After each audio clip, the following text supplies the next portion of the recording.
No matter what, when you're broke, when you're freaking, when your wife leaves you, whatever it is, it's like, that's what it's there. Oh, I don't. No. Oh, God. God, I'm going to feel so shit the rest of the day. Okay. No, honestly, bro. Keep going. Bro. Would you two like to scar babies? Yeah. Would you two like to scar children? You really grossly simplified the crow for no reason. For no reason to say. Crucified it, bro. Like, why? Yeah, like I really feel touched by that. Very, very much touched.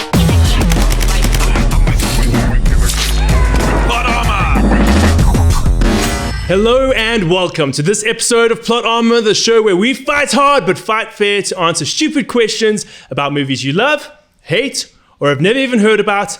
I am your host, Caleb Jensens, and we are joined by one heck of an awesome group of guests today. Yeah, and there's Faden and Enrico as well. Well, thank you for Just doing joking, yeah. I'm the less here. Well, you know what? Vincent wrote a whole bunch of instructions. We're not going to do that anymore because he just jumped the gun. No, okay, then let's actually jump straight into this. In the middle of the couch, the man who has already spoken. He's got trivia locked in and board games on cue with a filmmaker's eye and a weird point of view. Give it up for Vincent Porthater. That's me. Yeah. Thank you very much. There we are. And then the man to my left, with a crown of style and a gamer's swing, he rules the scene like a pop culture king. Give it up for Enrico Alfonso! And an awesome introduction, man. Edification, bro. Wow. And then finally, he brings faith and fire to the movie scene, guiding youth and wrestlers with spirits sharp and keen. Give it up for Faden Kluter! Yeah. I think that's like the best introduction I've ever had. Exactly. What It's almost like I do ring announcing for wrestlers. So, before we go any further, okay, Enrico, you are involved with so many different things. Just give us a short little breakdown of actually what you get up to. Okay, I think the first and easiest answer is, and I like to give this, is I'm a constant disappointment to my parents. Wow. I think that's the easiest and we're best proud of you. We're proud of you. No, it's just, I do a lot of different shit. It's writing, it's radio, it's entertainment news, it's covering events and movies, and I mean, my heart and my passion is movies, bro. We've been connected since the beginning about movies, and I love everything about what we do, and the whole entertainment and geek space is the coolest thing ever. There's nothing that beats that. It's just the joy we find in like geekdom and fanboying about things. Why are we here? Yes, so I will just say I'm an eternal fanboy. Like number one, first and foremost. That's a good answer. Okay, and then honestly, for everybody, if you want to follow them, the links are all in the description below. But Faden, you write a blog about wrestling. Well, the blog is the day job. So that is, I write for Static Media under Wrestling Inc. And I literally just write articles about wrestling. So anything that someone posts on social media, and if someone dies, and if there's just like some interesting interview, that's what I do. But I do also have like a little blog for fun that I also write movie reviews and game reviews about. I'm not exactly a social media influence. I'm here based solely on my friendship with Caleb.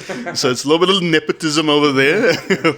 Yeah, that's about it, man. And then Vincent, you are one of the most talented video editors I know. Thank you. And one of the best damn friends a man could ask for. So go follow Plot on social media to see more of this wonderful editing. But has anything exciting happened on your side? Yes, so Anything actually shout something out? really cool that happened yesterday, not your yesterday, our yesterday, was my friend Caleb and my wife. This is why he's my best friend. They just went. Oh, I thought you were saying he's your wife, like friend and wife. My friend and wife, Caleb.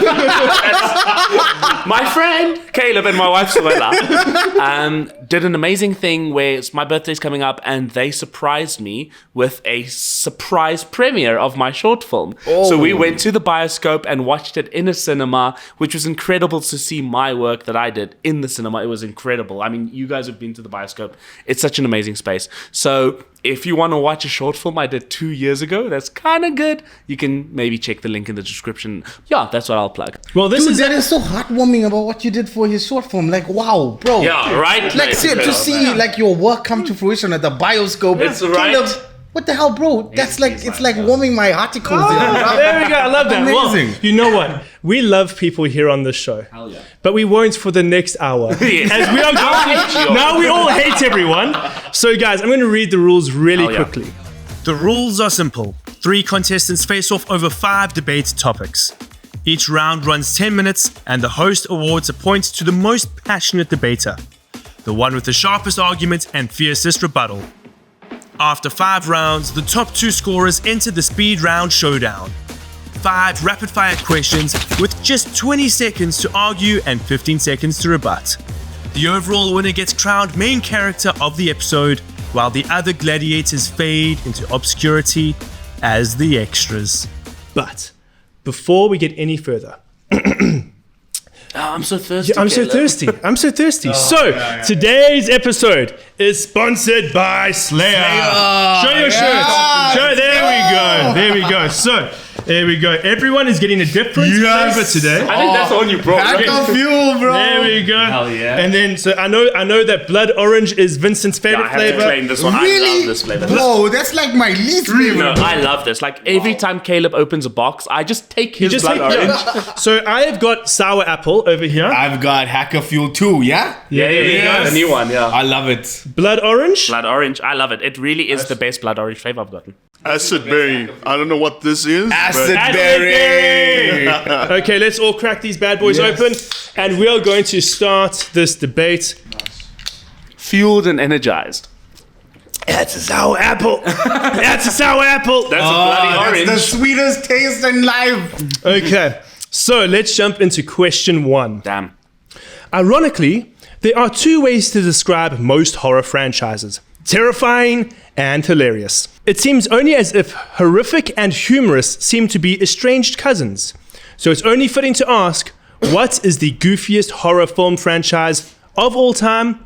Vincent, we will start with you. Okay, I'm gonna get to the point. My answer is Final Destination. I didn't want to make this victory too easy, so I didn't go with something obvious like Scream or, something that's like made to be goofy. I wanted to look at something that is horror first, but couldn't help to let that goofy in. And I think Final Destination is through and through goofy. The killer is death with a Rube Goldberg machine. Like, there's no way where death as a character using a Rube Goldberg machine, this falls on that, switches on that, kills that, isn't goofy. And that's inherently what the film is built on. I'm going to give some spoilers for Final Destination Bloodlines for those who haven't seen it, but until the very final shot, they lean fully into that goofiness element, but you still feel that fear of the world could kill you at any point. So the horror element is there and the goofiness is there. And I mean, if The Happening taught us anything, there's nothing scarier than wind being the villain. That's true. Dude, that is such a cool ending. Damn. Faden, your answer? My answer is Evil Dead minus the remakes. Honestly, Ash is extremely goofy. He's hilarious. He actually at one point in Evil Dead 2 fights with his own hand. And then if we're going to talk about the Evil Dead series that came out a few years later, I mean, everything about it is just, it doesn't take itself seriously. That, I believe, is what makes Evil Dead goofy. It doesn't try to be serious. Everything is a joke. Some of the vulgar things are even a joke too. And in Evil Dead, the third one, the Army of the Dead, I believe, Army of Darkness. He time travels to the Middle Ages, and he fights an evil version of himself. You can't get more goofier than that. It's just like, it's ridiculous, but it's also fun and scary as well. Especially fighting your own hand. I wouldn't want to do that. And Idle then, hands. Enrico, your thoughts and feelings. What is your answer? Okay, here we go. So my one has got to be Child's Play. The whole Child's Play franchise with Chucky at the helm, okay? This voice is iconic. It's ridiculous.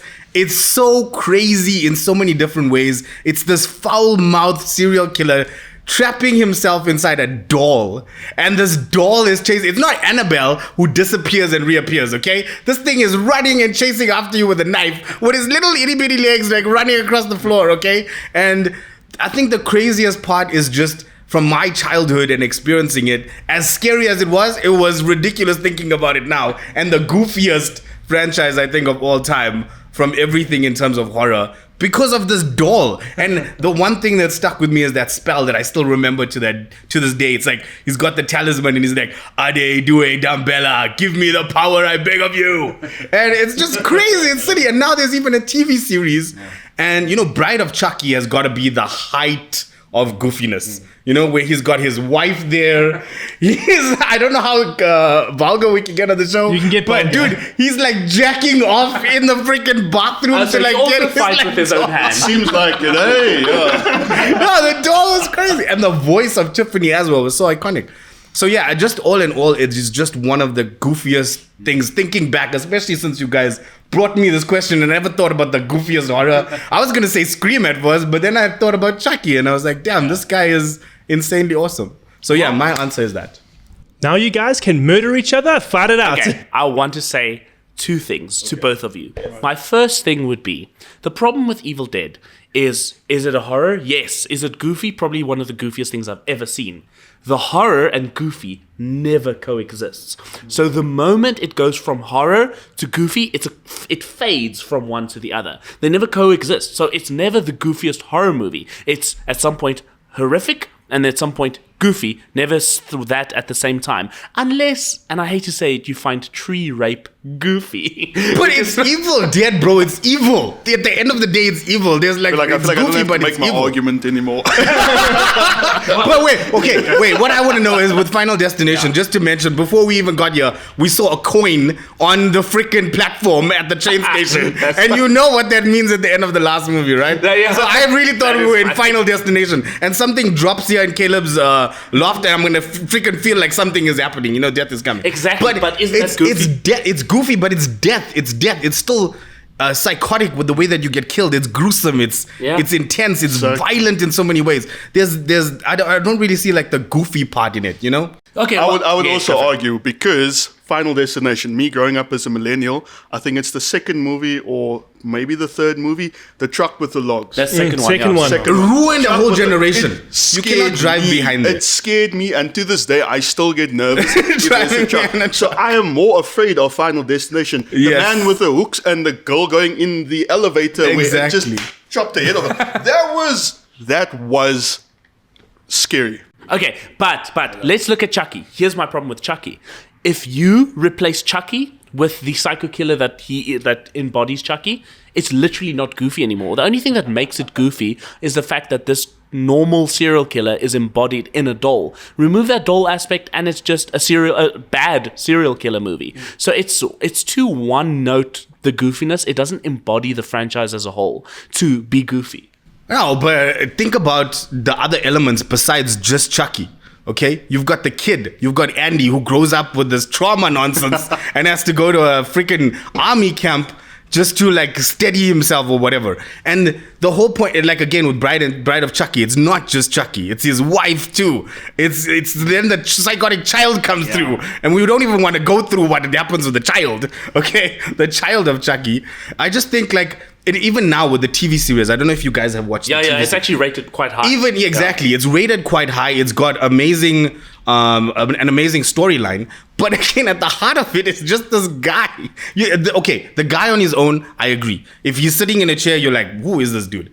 But the voice, bro, the voice adds credence to the character. Okay, here's what I'll say. What makes goofiness? It's a movie that you will sit in a cinema with a bucket of popcorn, enjoying the goofy horror of it all. You're not going into these movie with that excitement for the goofy tension it's going to bring like you do with Final Destination. You saw the way it pulled crowds with Bloodlines because there's that element of the goofiness making it a blockbuster that brings people to the cinema, because if it was just a straight up horror, it wouldn't draw people the way that it did. It's more that crazy Final Destination vibes.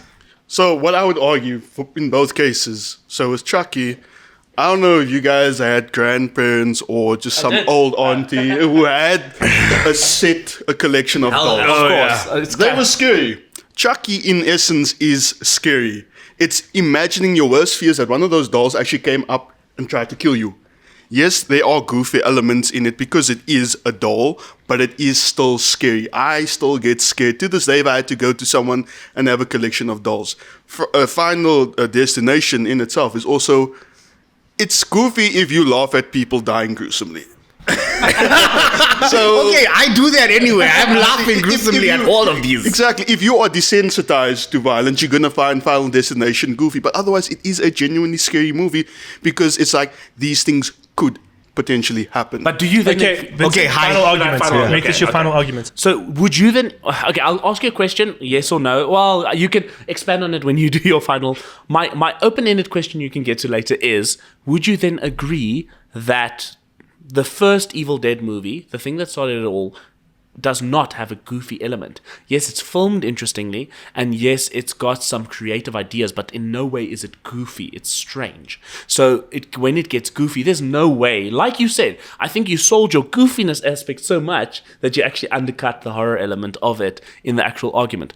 When it comes to Chucky, I don't think anyone's actually scared of it. When it comes to being scared of a doll, you think of Annabelle. And if you want to talk about a goofy horror about a possessed doll, then we think about Megan, which is not only better but more interesting and How a little bit dare scary. Sorry. How dare the audacity. Man, that's a hot take. I think I'll leave it there.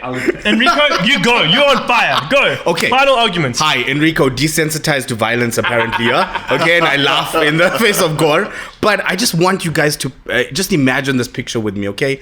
There's this little doll with its itty bitty legs, put a patter on the floor, running after you with a freaking knife, okay? It's scared. freaking I'm goofy scared as hell. out of my It mind. is scary. It is scary. I agree. There's a scare element. But at the same time, it is goofy. If you think, again, he loves bringing up the definition of goofy. English teacher here. Goofiness is in the expression of ridiculousness in a moment, right? And that to me is just beyond ridiculous. Yeah. And the voice, his voice is just so iconic in its comedic humor sometimes. And again, you got literal condom jokes, jacking off in a bathroom, freaking Tiffany with the boobs as a doll. Come on, it just doesn't get any goofier than that. If you have none of these in essence are goofy. It's a horror franchise, right? But when you think about all the elements, it's goofy. And that's my final statement. Right. Well, so your question: do I find the first Evil Dead more goofy more? It's actually more horror than goofy. The first one. What makes it goofy is the way it's filmed. It is a low budget. It is one of Sam Raimi's earliest movies. So by the actual film, like the cinematography of it is stupid. And when things happen, they zoom in unnecessarily on people's faces. You've got the deadites when it's like that's stupid. Like, what are you trying to do? Why is it zooming over there? But it is also scary in the fact, like, look, yes, a tree raping someone it's a bit much, but that is a fear. I wouldn't enjoy that. Nobody would enjoy that, bro. I don't know. I look at Groot and I go, yeah. So, at the end of the day, I'm also looking at Evil Dead as a franchise. Yeah. Because Evil Dead 1 set the stage, and then Evil Dead 2 just took everything into high gear, and then you have the Army of the Dead. Which was the latest one?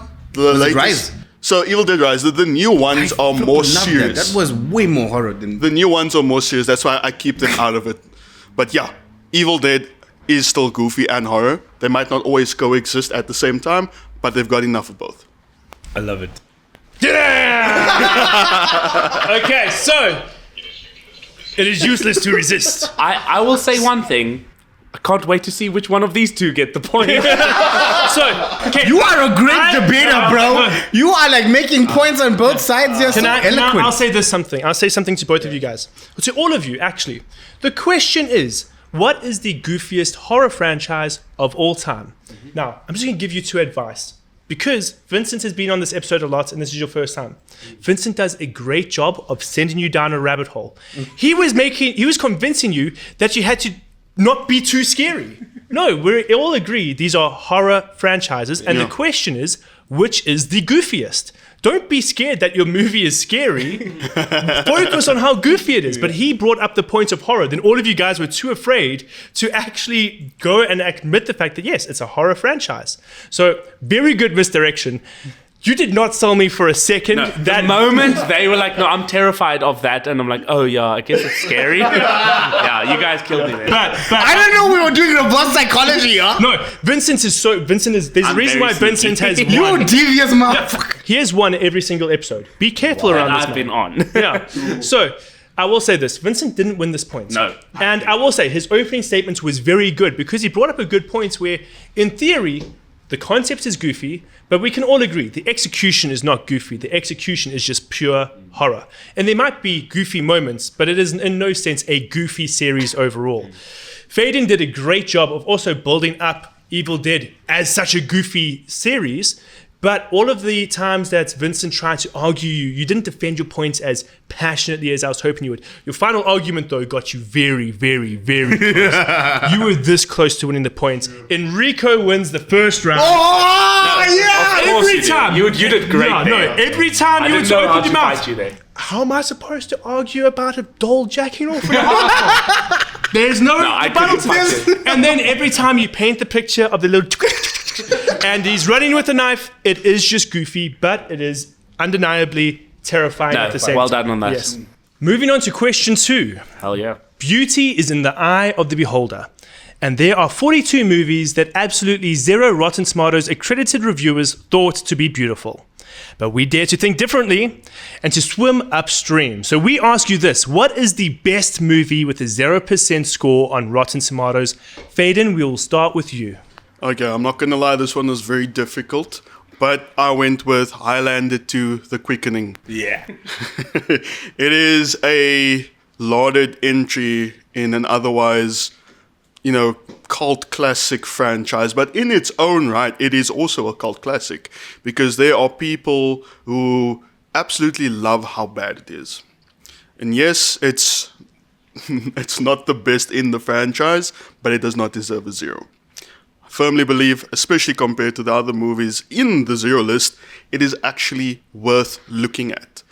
And there are several points in the movie where it's genuinely amazing. Like every scene with Sean Connery in it. He is the best part of that movie. And the fight scenes also hold up to an extent, at least in the Highlander franchise, the fights hold up. And yes, they convoluted to no end. Aliens, really? But for some reason, at the end of the day, it worked, and it also didn't kill the franchise. Cool. Enrico. Okay. We're going to me. All right. So I chose for my answer, and this was really crazy. I've never even looked at the list of 0% on Rotten Tomatoes, but I'm going to go with Ridiculous 6, okay? Because it is, again, ridiculous. Yeah, I'm like, how many fingers do I need to hold up? Okay, so with Ridiculous 6, it's just this crazy Wild West film. Adam Sandler at the helm. It's like basically just him given free reign to run with the Wild West franchise, okay?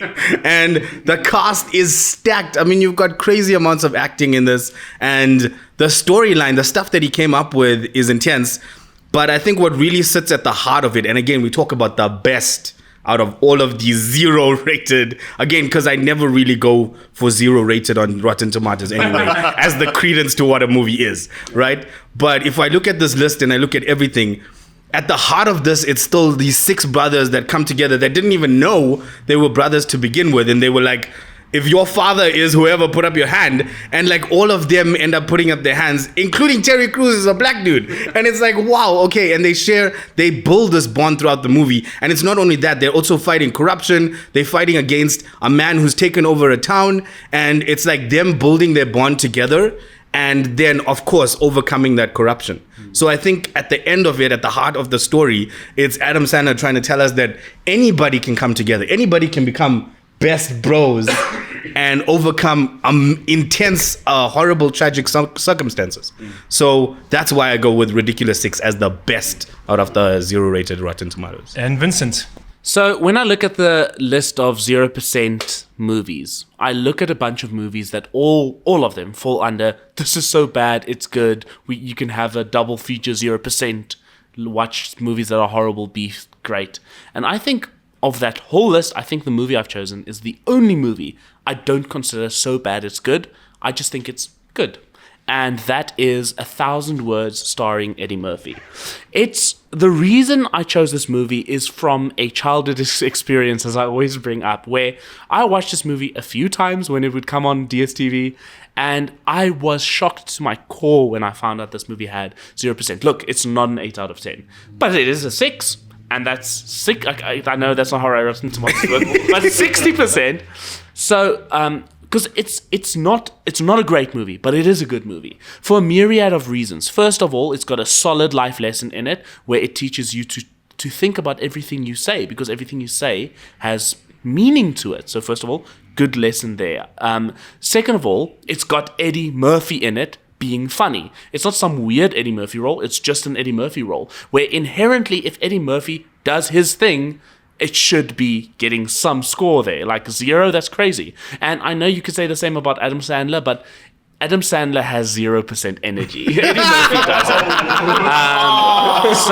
So it's got great, and it's got genuinely like moving scenes. It's for the most part played as a comedy, but there's this scene where he realizes there's nothing I can do to make this tree of leaves stop falling before I die. So he just starts speaking, drinking alcohol. There's this beautiful scene where he's basically killing himself by speaking death over himself. It's a very powerful message hidden in that. And I mean, it's got meaningful memories. There's the memory of memorable moments, what I meant to say. Like the scene with Eddie Murphy trying to get to the front of the line to order his coffee. So he tells all these lines, oh, I'm having a baby. And then he gets to the front, oh, it's twins. And then he gets to the front and he was like, I want my baby back ribs. Those are memorable moments in that movie that I still think about to this day. So, it's better than any Hallmark movie, and there's no Hallmark movies on that list. So, That is crazy. It's like it gives Hallmark energy, but it's like the type of Hallmark energy that I'd love to show Micah one day, because it's an interesting, fun, family-friendly movie that is actually worth watching. And fight! Okay, first of all, Adam Sandler, 0% energy. How dare you? The audacity, bro. Like, seriously. First, he's crying, Slayer. Please tell me you got that. Please zoom in on that. He was crying, Slayer. Thank you. I am that awesome at this, okay? And secondly, that is his part in the movie, is to have that 0% energy, but to be that, like, very serious, in like a comedy movie, you're like the serious Western guy. Acknowledged that it should have 0%. No, I did not. I said it's part of the character, okay? It's the beauty of the character. When it comes to Ridiculous 6, I know you watched it. It was the worst almost 2 hours of my life. Firstly, that movie is funny if you're 14 years old. I'd say 9. Which is when we watched it. Exactly. And it belongs in the 14-year-old category. But also, Adam Sandler doesn't bring 0% energy to it. He portrays himself as the main guy. He doesn't portray himself as an idiot, although he is an idiot, and all of the brothers are idiots. And the thing is, it takes itself seriously while claiming to be the ridiculous. But I want to pay you a compliment in the sense that I don't think your movie is the worst on that list. Wait. First of all, AI chose freaking Eeks versus Ballistics. Okay, I don't even know what the hell was that nonsense. Okay, with Antonio Banderas and Lucy Liu. And secondly, when I was making my list, I had all of you, I narrowed it down to both of you guys' choices, okay? It wasn't that it wasn't there. I just chose against it because 1,000 Words to me seems like the obvious answer, you know? It's words, especially, I'm not conceding. Screw both of y'all, I'm not conceding. I'm saying, it seems like the too obvious answer, you know? Like, it's a wholesome movie, it has a wholesome ending, or it's all about the power in words and how much less is more even, or more is less, whatever you want to say. But at the end of the day, I'm going back to the title of the question. What is the best of the 0-rated Rotten Tomatoes? And for me, you can still watch that in just comedic hilarity and just have fun. If you're having a shit day, go watch Ridiculous 6. Fucking laugh your head off. Don't think about what words mean and whether Eddie Murphy is caring about a tree. Anymore. I don't want to watch stops. Team Jacob be cross-eyed and what. But we've heard now. I need to touch Okay. on Let's go. Highlander: The Quickening. All right, the quickening, the fappening, you know. Oh my word. You read the title. You read the title, and you know it's going to be a terrible movie. First of all these movies, at least our movies, they don't kill any love for anything. It is what it is. With yours, they take one of the most beloved, like, fantasy action movies of the 80s, and it's like, you know what we're going to change about this? Everything. Did he also mention aliens? Why is there aliens in this thing? Highlander. Depends on which Highlander version you 2 watch. No, Highlander 2 has probably the most retcon of any movie I've ever seen. it's bad. First of all, they are aliens. Second of all, he becomes mortal at the end of the first movie. Oh, and then in the I second hate movie, when they're that like, happens, Yeah, but man. if he's mortal, we can't keep doing this. Yeah, So we no, just I don't- hate when people Also, when they lose their immortality. What It's so an ridiculous. amazing character arc with Sean Connery in the first one. Yeah, let's change that and put him in this sci-fi space movie. Bring him back, weird magic, whatever. Completely kills that. Also, no one, like, the problem with that I have with both your movies is you yourself said the ridiculousness. Ridiculousness. This is his final statement. Ridiculous. What is his final Yeah, he's statement? talking about Ridiculous something else. 6 has fantastic actors in it. And of course, so does Highlander. But you know what's really bad? Taking Daniel Day-Lewis and making him do the cha-cha slide in a red dress. And that's what your movies does. It takes Christopher Lambert and Sean Connery and makes them do a monkey dance in a movie called Highlander 2: The Quickening. And your movie takes Steve Buscemi is an idiot in this movie, amongst other things. And might I say, you want to take a stupid... okay, let's take your example. I've had a shit day. I'm going to put on the goofiest, dumbest cowboy movie that's just going to make me get through the day. Oh, there it is. Million Day Ways to Die in the West. I'm about to have a good time. So in the genre of terrible, like, let's just have fun cowboy comedies, there is a better version of that. Blazing Saddles, another Of course, example. there's that. Three What's it? It's, Amigos. something 8 or whatever, right? That's Yeah, the but serious that's not- version no, of yeah, it. but even The That's Three the serious Amigos is version. also a lot better than that. are- You guys are not getting it. The point is that it puts them. Keep arguing, Yeah. but make it your final point. Okay, but you guys are not getting it. That's the point. You keep making the point that there's all these amazing actors. Taylor Lautner has a freaking chip in his tooth, and he's talking like crazy, and he's basically the most stupidest idiot on the planet. But that's what they signed up for. That's what they're acting for. And for me, that's what comedy is at the heart of it. You know, I can watch Friends after I've had the shittest day, after I've went through like a horrible depressive episode, and I can watch that 20 minutes, and in that 20 minutes, what is even the song? It's like, I'll be there for you, you know? No matter what, when you're broke, when you're freaking, when your wife leaves you, whatever it is, it's like, that's what it's there for. Oh, I don't know. No. Oh, God. No, I realized it as soon as it left my lip. God, I'm gonna feel so shit the rest of the day. Okay. So honestly, bro, Keep going. Don't give him the point. but I just mean that is what comedy is for me. It doesn't matter how bad you feel. Yeah. When you say you want to watch the best movie out of 0 rated on Rotten Tomatoes, that's what you go after. You don't. Again, I can go for the movie that's gonna make me feel something and think about my words and the meaning to life, and you know, Eddie Murphy with his over the top ridiculous energy.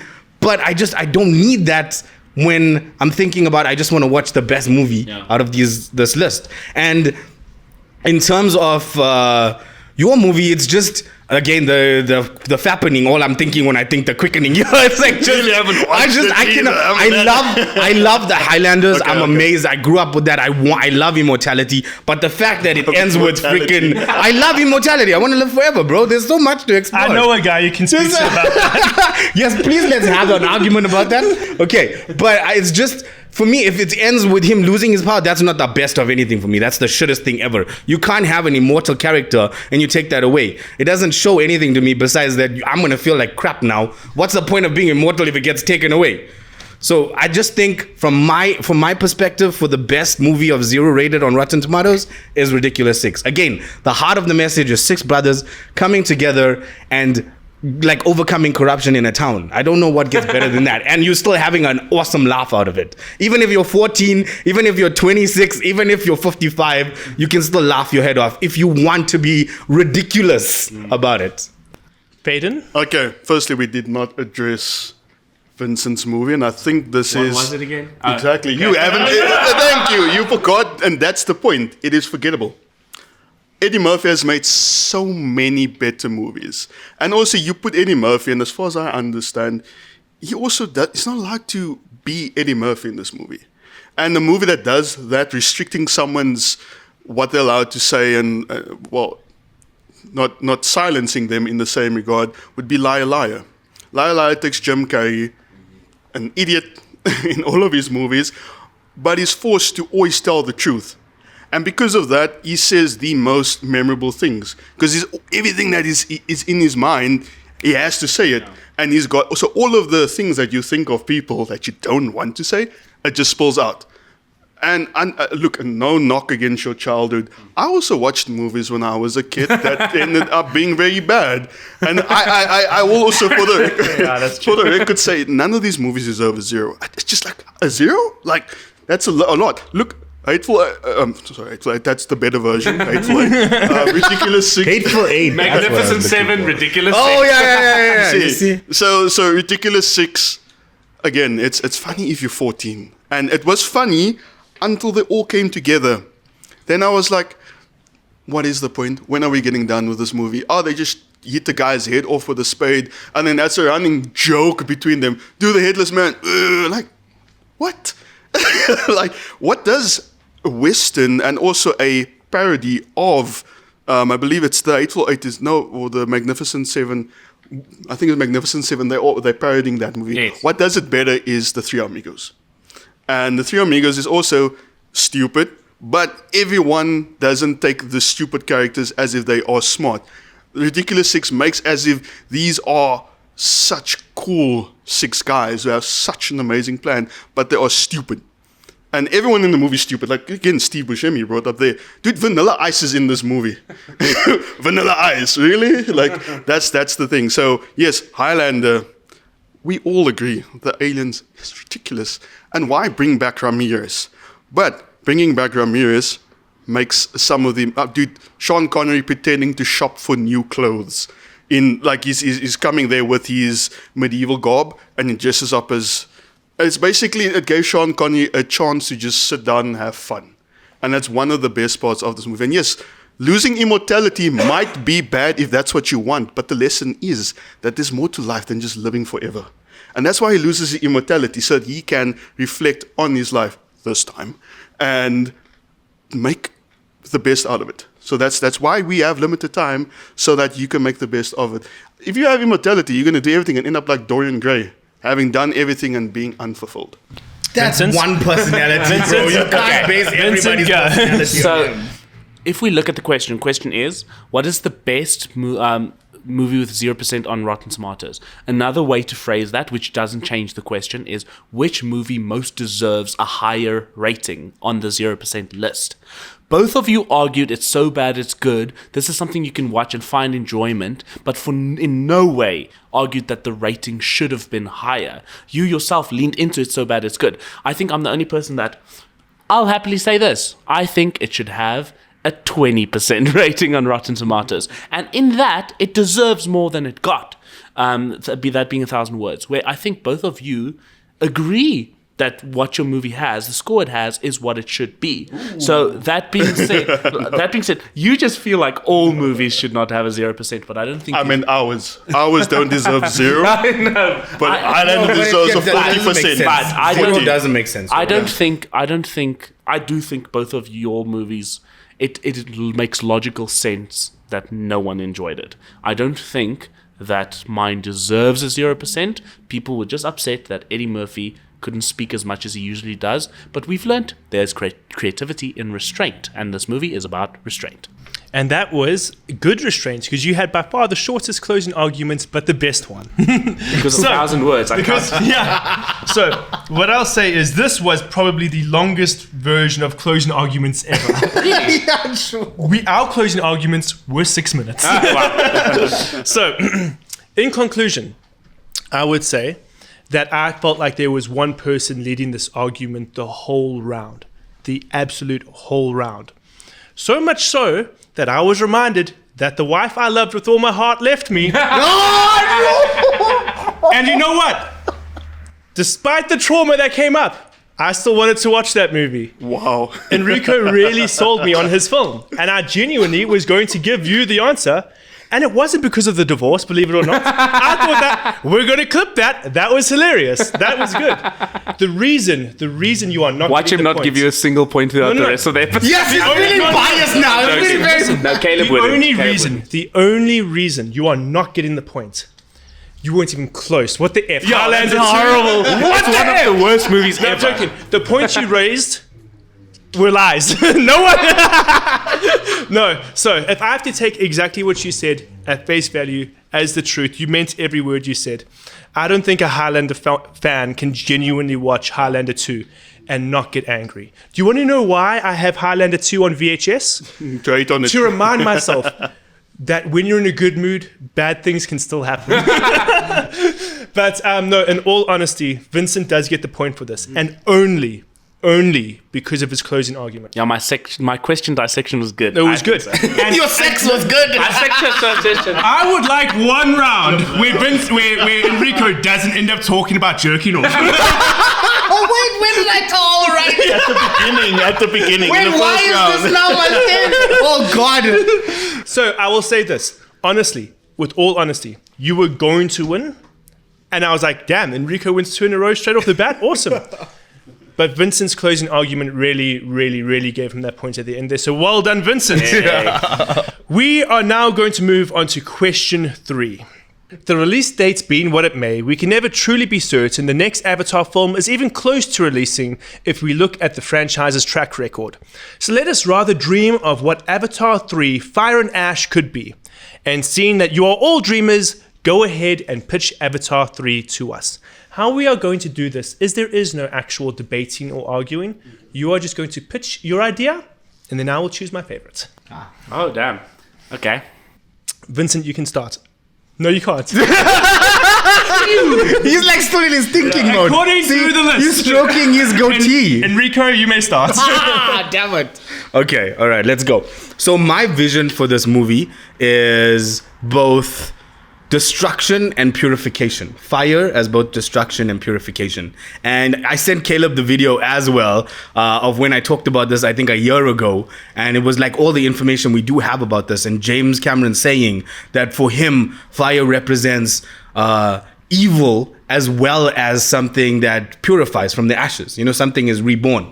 And I think with this movie, what I think is going to happen, and what we know is that they have a leader, right? From the concept art that they shared, there's this leader, her name is Varang.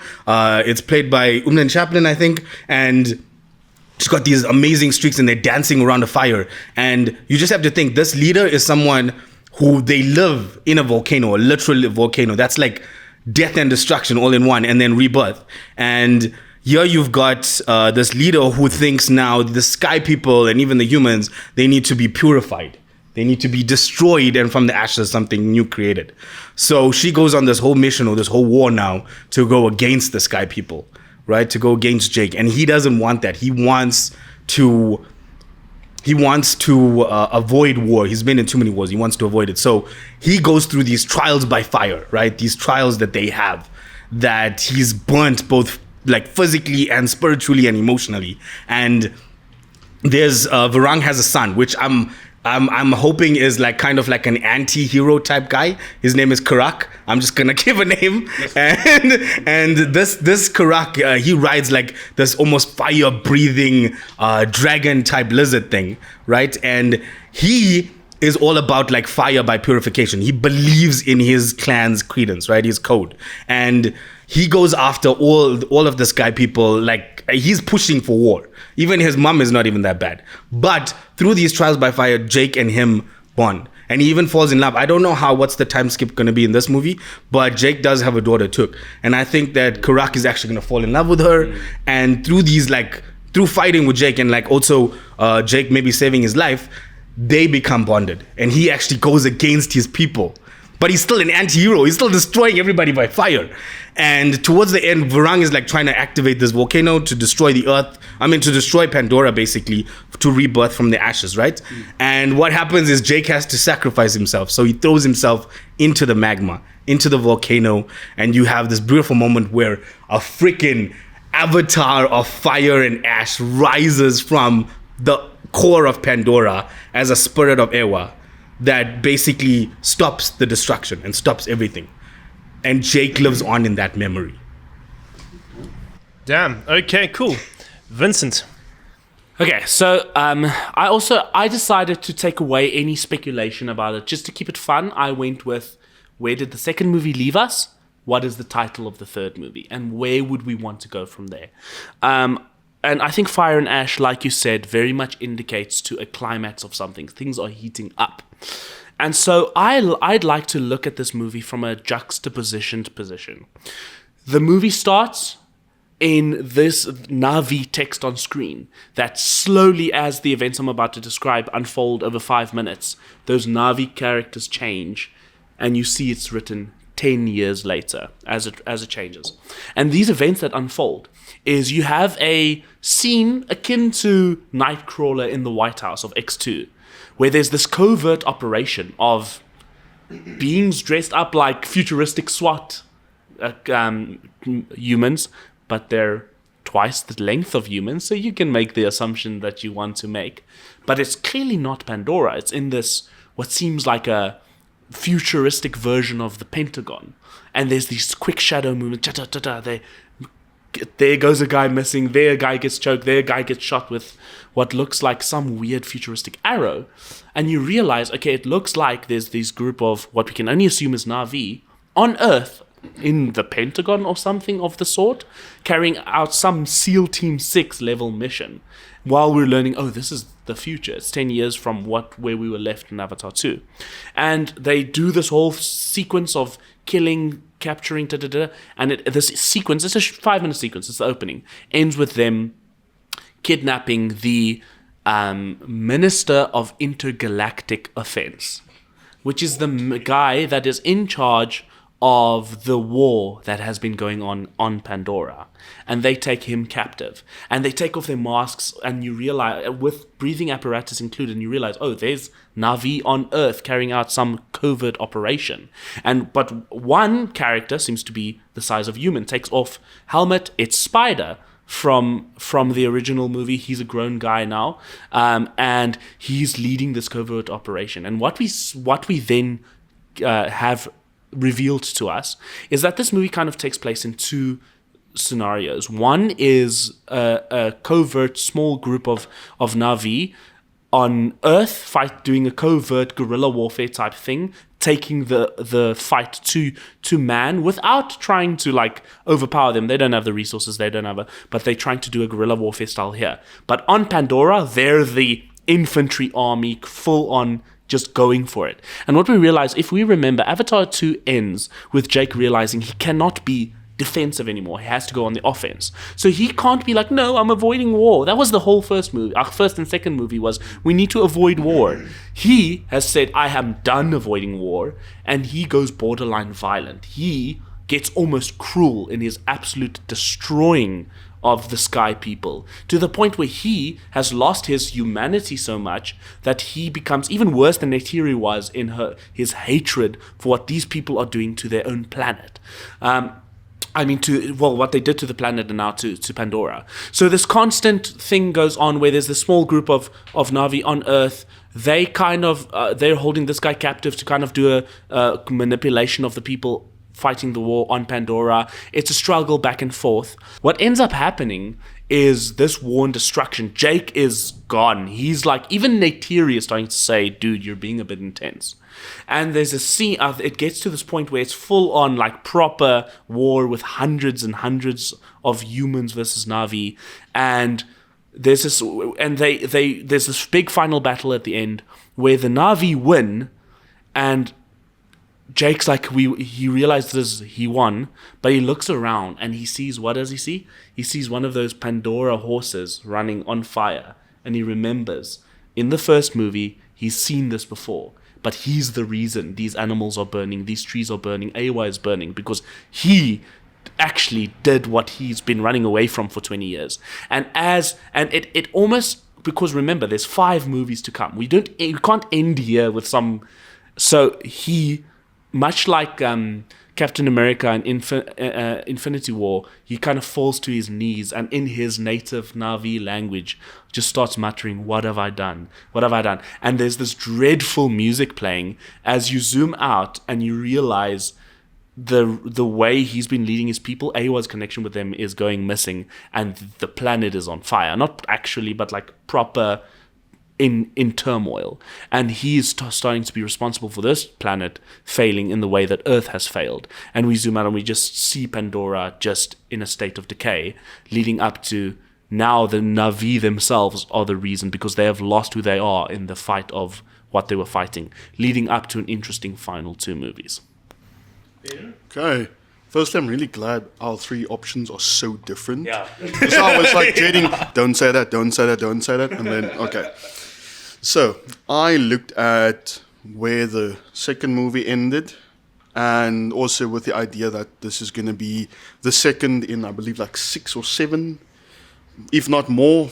James Cameron might just make 20 of these, you know. So I picked off of where the... Like we might so time jump probably as well, because the actors are getting older. So time jump to at least make them age into their characters. So where we ended off last, Jake Sully and his family were taken by the water people and assimilated into their tribe, or accepted into their tribe. But he also lost a son. Mm-hmm. And he's grieving that son, which has made him pull away from his 2 remaining children. The daughter is a little bit older now, because she was like a child. She was 8 or 9. I can't exactly remember the exact age, but she was a child. She has now grown into a teenager and they are living with the water tribe. She has begun, like she has assimilated properly with them. She's thriving with them. She feels like this is her new home. She can actually be one of these people, and she's doing well in terms of battle prowess and everything that comes with that. But the son still feels regret and shame that his brother had to die. He feels that he could not live up, he cannot live up to his brother's memory, because his father constantly talks about his brother. And he has grown resentment towards his sister because of how well she is doing with the water tribe, whereas he feels like they should reestablish the air tribe. And further along also you've got Spider, and you've got the general who's now come back as a Na'vi himself. So he still has this never-ending grudge against Jake, because Jake took everything from him. Jake humiliated him, killed him. And yet Jake gets to live and have this family and still survive the attack that he orchestrated in the second movie. But now Spider was also seen as not to align himself with his father. And he's also with the water tribe, if I can remember correctly. But I'm just saying he is this time. So he's with the water tribe as well. So you've got a human living with a Na'vi. But as Jake's son also starts resenting his sister, he resents the building relationship between Jake and Spider. Because Spider is actually genuinely trying to make amends for his father's wrongs and also his confusion in the second movie. And in so, Spider has become a substitute for the son that Jake lost. And through all of this, the general has been keeping close ties. He's watching whatever Jake is doing, and he's noticing this divide between Jake and his son. And then he starts slowly pulling him away from his father. Slowly, bit by bit, you see what he's doing. You know, that is my son. Your father takes everything. He takes from everyone. And look what he's done. He's taken my son. So what happens is, closer to the end, you have Jake and Spider being forced to fight against the general and Jake's son. And this is where the fire comes, because there is a division of the family, and Jake has to decide, because his son has become so hateful, so resentful, that he wants to kill his father, and Jake has to decide whether or not he can stop his son temporarily or permanently. And that is my Avatar 3. It's like a, That's how we end rounds. that's how we round. So interesting. It's the first time we did a proper pitch question, so it's quite interesting to see how it plays out. It's interesting that there is no debating, no arguing. Yes. Whoa. Thanks And for the so- break. Thanks for the break. I'm tired of arguing with Vincent. Oh, Vincent's scary. But you know what? And this is the interesting thing, is because there is no debate, you weren't able to knock each other's ideas down. So this entire He tried though. He tried. Don't This put it entire past him. this entire argument is based purely off of the credit of what you guys brought to the table, and all of you brought great things. Enrico, I loved the amount of research you did in regards to the information we already had, Yeah.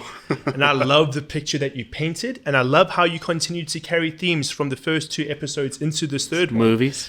What does that Movies. Isn't everything just No. Yeah. Star Wars, Film, eh? not content. Vincent, holy smokes, love the symbolism of your interpretation of Fire and Ash with the horse. Holy smokes, that was That was intense. beautiful. That was intense. That was beautiful. And then Faden, I love, like, I even got goosebumps of how you were talking about the temporarily or permanently, I'm like, oh. Yeah, I saw you like you from the side. So of my bringing eye. his whole father and son and Yes, thing no. into it. Jeez. With the moment you brought up the general, I was like, damn. I love how you actually, because my biggest disappointment with the second film was how it feels like they brush over the son's death. Yeah. And you've made that into a big point. Where I disagree the most with Vincent is it feels like it has the potential to become the next Star Wars movie where everyone hates the huge 180 the character does off screen with Jake Sully. Because even though there is a time gap, we're seeing his development happen off screen. And we all saw what happened with Luke Skywalker. That's a good point. And people didn't like that. And my biggest issue as well was I love the idea of the visuals of having the Na'vi on Earth as well. But it raises so many questions as to how they got there. And then also for me... No, I answer it. 10 years later. 28 years later. What Where's the hope, Vincent? Why did you end with some hope, bro? I love a proper, like, Oh, yeah. No, my favorite part of Vincent's pitch is how it ends with depression. But and I love the idea of this opening sequence in the style of X2, but it just feels so far removed from what we also know of the Na'vi. There is too much happening off screen to make it feel like a proper sequel. Fair enough. Especially considering the fact that Pandora is, for all intents and purposes, a character in and of itself, and now you want to set half the film off of it. So I love the ideas. I think you're going to get more backlash than you it expect. is too risky. I want to applaud Enrico from Yeah. personally, because like I love the research you did into it. But then also I could see how all of the themes tie together, and I can see specifically with the also you were the only one who actually took what we already know to be fact in regards to the fact that there is a Fire and Ash tribe, and you've built up where they're living. And the more I think about it, the more I'm like, damn, this is... Yeah, probably. So the truth is, it's between you two. And the more I talk, I'm like, oh, this is great. No, that's great. So I also like you, because I don't remember how the Fire and Ash ties into yours, but I'm just... So this is where I'll say your idea of the general, fantastic. It just feels like it doesn't tie into Fire and Ash enough. And then unfortunately as well, we do know things like there is a Fire and Ash, or they're the Fire Tribe. They're the Fire Tribe. They're the Fire Tribe. We know for a fact that they're going to be in They're there. there. He didn't say they're not there. But especially if they are going to be the title tribe, much like the Way of Water. Yes, that's Then- the whole vision thing. of the film. Yeah. And I love how also, like, you can even say in regards to Jake Sully becoming this spirit, you could even claim there's foreshadowing of that in the previous 2 films as well. Yes. So I love how you've taken everything from the first 2 films and put into the third. So Enrico, this point is going to you again. Well done. Well done. Yeah, fair enough. Yeah. No, Yeah. when you did your pitch, I'm like, now to bring my stupid SEAL Team 6 into the picture. Yeah, I was No, but like, the oh fact man, that this you guy thought about is this on the so fly, much. because you're a stand-in. I've right? never- Yeah. I have never gotten goosebumps from a pitch before. but you pitching. Yeah, it you was. see I how wanted your to say father. that felt like a sermon. The Like, father, You see how your father takes Yeah. and takes and I love your takes. character. The father and the son in the father. It's kind of what I do for a living. You know? it's my passion. So The yeah. only reason you didn't get that point was because of how beautifully that illustrated research the just- points it- were. And Yeah. because I genuinely love. I'm just wondering, like such a small scale movie as the third one. I don't think they'd go that small. Yeah. But I love the idea of your film. Okay, now question 4. I want you to imagine that you have the ability to project a movie into somebody's mind. I do. Oh The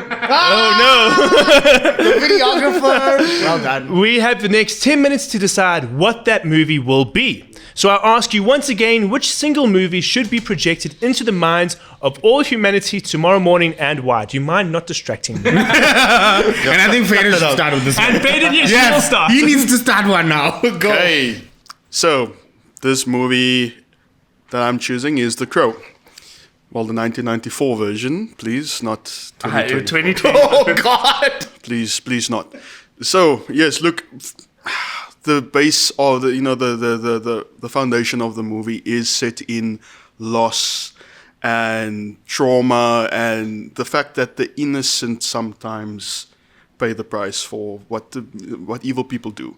But also, The Crow has this underlying message above all of this that it can't rain all the time.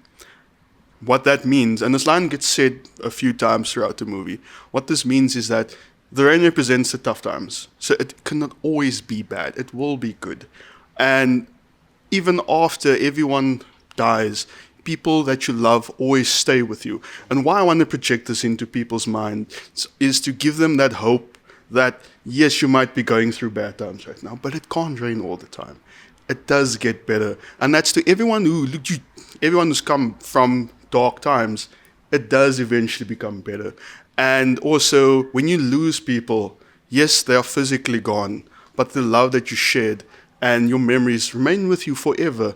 And I believe that's a really important thing to put in the minds of everyone, not just because The Crow is a fantastic movie, but also to give them that lasting feeling of hope and love, and that they can continue going on with their lives for one more day. Yeah. Enrico? Okay, here we go. So my answer, if something could be projected, if a movie could be projected into everybody's minds, if humanity needed a wake-up call tomorrow, this is the movie that I would choose. It would be V for Vendetta. It is without a doubt my favorite movie of all time. If I had to choose one, it's so hard, but if I had to choose one, it would be that. And it's because this movie is just so poignant in its message, in the core, that I think every human on the planet should have this in their head. And one of the taglines of the movie, or one of the greatest lines that said is, people should not be afraid of its governments. Governments should be afraid of its people. It still gives me goosebumps to this day because people don't realize the power that they have to stand up together and unite against something. We outnumber every other institution on the planet if we unite together. And with this movie, it has one of it's written by the Wachowskis, the same creative mindset that brought you The Matrix. Okay, so imagine that, and then in this movie, you've got something like a corrupt institution that's taken over the world, and you've got this character who's V, who comes in, and he's like this vaudevillian veteran of just violence, but also the most eloquent English speech you've ever heard in your entire life. Like, I cannot believe it has the best English. As an English teacher, as a writer, it has the best English I've ever seen in my entire life. He gives one of the speeches that I think uses every single V in the dictionary as a word. And somehow, if you understand the meaning of that speech in there, it's literally, it adds meaning to the whole sequence of that scene. It's insane that every single V word is used, but somehow they wrote it into such beautiful eloquence and writing that it makes sense for that scene. It makes sense what the character is, And I will read more about that, but I just think in terms of, if everybody had to watch something tomorrow, in terms of growth, in terms of understanding of our power inside us, and understanding how somebody as an anonymous person can come in and make us feel like we can be a part of that character. We can be a part of that revolution. because this movie is all about revolution. It's all about coming together and standing against corrupt institutions and taking our power back. And again, for me, it's just the most beautiful English. And to see this character, you've got Hugo Weaving in this thing that he's known for his face, and in this entire movie, you never see his face. I did not know it was Hugo Weaving. Exactly, me too.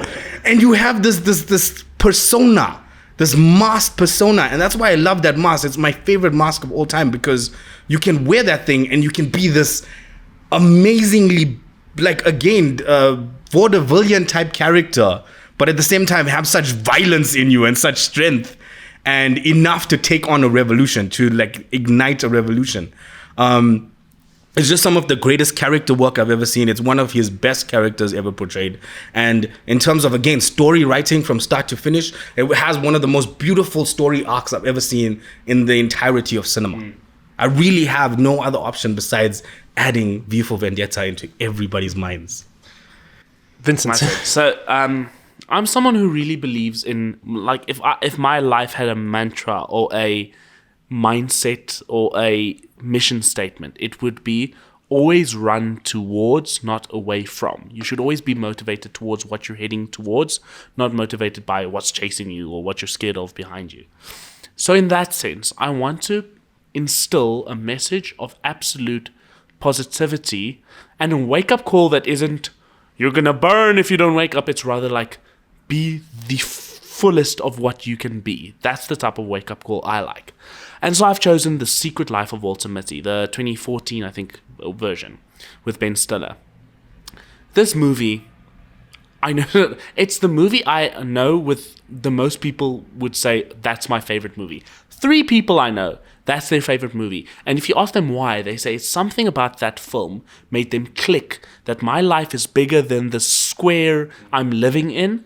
And I have the ability, even if I'm an introverted photo processor in a newspaper or a magazine company, I have the ability to travel across the world to chase who I am. And I think that's a message that no matter what culture, tradition, ethnicity, whatever you come from, you need to realize that your office cubicle is not your end all and be all. You need to realize that there is so much more to your life than the computer screen you stare at every day from 8 to 5.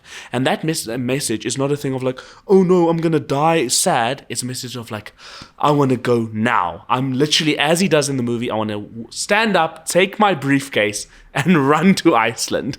That's what that movie makes you feel. It makes you feel like you can wakeboard or whatever you call it, boogie board, whatever, down a mountain. You can jump into an ocean of sharks and you can deliver the message you specifically were made to deliver. And you will learn at the end of the day that life is about the people, which if you've seen the movie, you understand. And I think that movie transcends vocabulary and like I said, where you come from. Because remember, we said all people, not just English-speaking people or whatever. I want a movie that, even if in its visuals, it sticks with you and you understand. You've got it in your head. You know what it's saying. I'm not going to say fight. Okay, yeah. It's not fight. It's not a fight type. Because your opening statements were 7.5 minutes. That's fine. I have a lot to say. So, we're going to go straight into closing arguments. Sure, okay. Cool. And we're going to go in reverse. No, that's unfair. We'll go in the exact same order of... Don't let Vincent go last. He delivers 2 great that's fine. I'll go first. I'll risk not being able to. Yes, thank you. So what I'll say on Enrique's, look, it's a very good answer. It's not a bad answer at all. But the problem is, let's say, remember, the question is very much tomorrow morning. This is being projected. We are seemingly, and I'm a positive person, but we've never been closer to a third world war than right now. So if every person on earth got that broadcast into their head, they'd think, ooh, the government has found a way to try and get me to fight in their wars. It would make them panic and it would cause disaster, not a positive revolution. Also, that mask, which is obviously famous symbolism at this point, is currently associated with groups like Anonymous, the hacking group, which... I like you guys, nothing bad. But, no, please, our YouTube channel, please. I've worked on this for many years. No problems, and I think they themselves will say it very much is a symbol of anarchy and a symbol of chaos and a symbol of taking down whoever we want. And I don't think the answer to true change comes from a breaking down everything, because if that was true, then all the freaking bombings going on, it would be the answer, but it's not. So I think the end result of that, as powerful as it is, would be probably a worse off place. And because I agree with that message, that line you said, what a beautiful line. I was like, damn, I want to go talk to that to other people about that line. Government should be afraid of its people. People not afraid of its government. I love that. But I think the sensitivity of the timing of it is lost. And the problem is, you yourself said, the movie is dependent on understanding what's being said. 80% of people will be like, why the guy in a mask talking funny? So I think there's just not enough being transmitted from a person, like a person who watches that not having the ability to understand English would have no idea what's going on, where with my movie they would. The problem with The Crow is, once again, even if you did understand English, you'll probably just kill yourself when it's done. The movie is very much. The movie is very much about embracing. It's about embracing death. I mean, the movie is about embracing death, and it's so nuanced that, let's be honest, most people actually misunderstand The Crow, and I think that's why you and Caleb love The Crow, is because you click the nuanced message that's in it. So we like really depressed. Is that what you're trying to say? No, I know I am. He kind of has Alex kind of vibe to him, yeah, with the hairstyle and everything. That's the thing. I think you click the nuanced message, but you have to admit it's nuanced. And let's take everyone that knows Brandon Lee was in it and what happened to him because of it.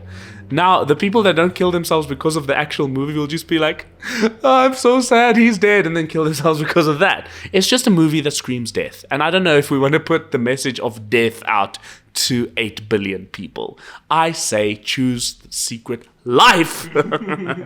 Yeah. Can I please argue now? You can go. Okay, because his things are right in my head now, and I want to fight. I so want to fight. Okay, first of all, I just want to say, I'm of the mind that I don't have anything against both your movies. I actually know someone who really needs the message of Walter Mitty's life the most, and I think it really will inspire a lot. And then with The Crow, I love it. I vibe the same with both of you. Another immortal character that gets to die over and over again, and that's joy for me to see. I just love it. But again, there's something you also mentioned here that really it was you pointing out to the fact that it's the timing that might not be right with my movie. The thing is, I think it's more poignant now than ever before, because again, we're not talking about people. We're talking about who are in charge of these wars, who are in charge of all these horrible things happening. It's people in charge who are greedy, who want things, who have their own agendas. Nothing is ever going to be done about that, because again, people still have that fear that governments are more powerful than them. And what else can take over that than a whole movie about a revolution against that? You talk about anarchy. Fuck yeah, let's go for anarchy. Let's go for chaos. What the fuck is happening right now is chaos, bro. It's death. It's horrible. It's women and children dying in the street because some dude wants land, because he thinks it's owed to him, because he's entitled to it. That's bullshit. Nobody should own our land that we live on. Nobody should own our right to make a decision whether we go to war or not. That should be a thing we ourselves will decide, not be decided for us. And again, you talk about the English in this movie and people understanding things. Even with The Crow, it's like, bro, what are you saying about humanity? Are they just, hi, human, I don't understand much, I won't go Google something then, bro. But at the essence of this movie, even as high as the English is, it's more about what you see and what you feel. And through this movie, you get that. The Wachowskis write it brilliantly, whether you understand full English or not. Can I please read that V speech? It will take 1 minute. Of course. Okay. You got, for my sake, I just have to read. I want to hear it, so I'm excited. Okay. Let's hope I don't butcher this, right? Voila! In view, a humble vaudevillian veteran, cast vicariously both as victim and villain by the vicissitudes of fate. This visage, no veneer of vanity, is a vestige of the vox populi, now vacant vanished. However, this valorous visitation of a bygone vexation becomes vivified and has vowed to vanquish these venal and virulent vermin, vice and vouchsafing the violently vicious and voracious violation of volition. This, the only verdict, is vengeance, a vendetta, held as a votive not in vain, for the value and veracity of shall one day vindicate the vigilant and virtuous. Verily, this visageoise of verbiage veers most verbose. So let me simply add that it's my very good honor to meet you, and you may call me V. Now again, I know that's a lot of English, Very but accessible. at the same time, she's like, "Are you a crazy person?" That's what she asked him. It's not about understanding the full meaning of the words. That's for me because I love English and I went to go research how amazing they put every single. I don't even understand the writing to that, bro. To like take every single V word and put into. Again, I talk about.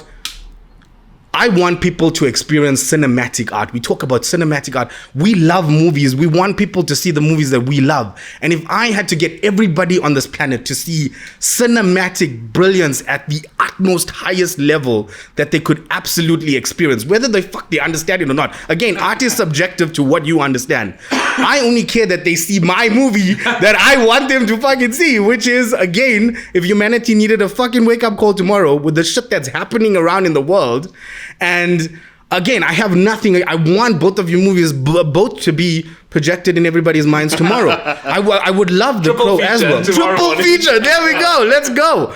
But at the same time, I want mine the most because I really believe that humanity needs this. They need the anonymous. They need someone like Hugo Weaving with the brilliant portrayal that he had of V in their minds, in their hearts, in their souls. So even if they don't understand anything, they understand the meaning of the thing. That the final part in the best line is, beneath this mask, beneath this flesh is an idea. And ideas are bulletproof. Beautiful. Okay, let's move on. Right, so when it comes to V for Vendetta, Vincent made most of my argument as well. I love V for Vendetta. I've rewatched it a couple of times. It is a brilliant movie. It is a brilliant, as you said, cinematic masterpiece.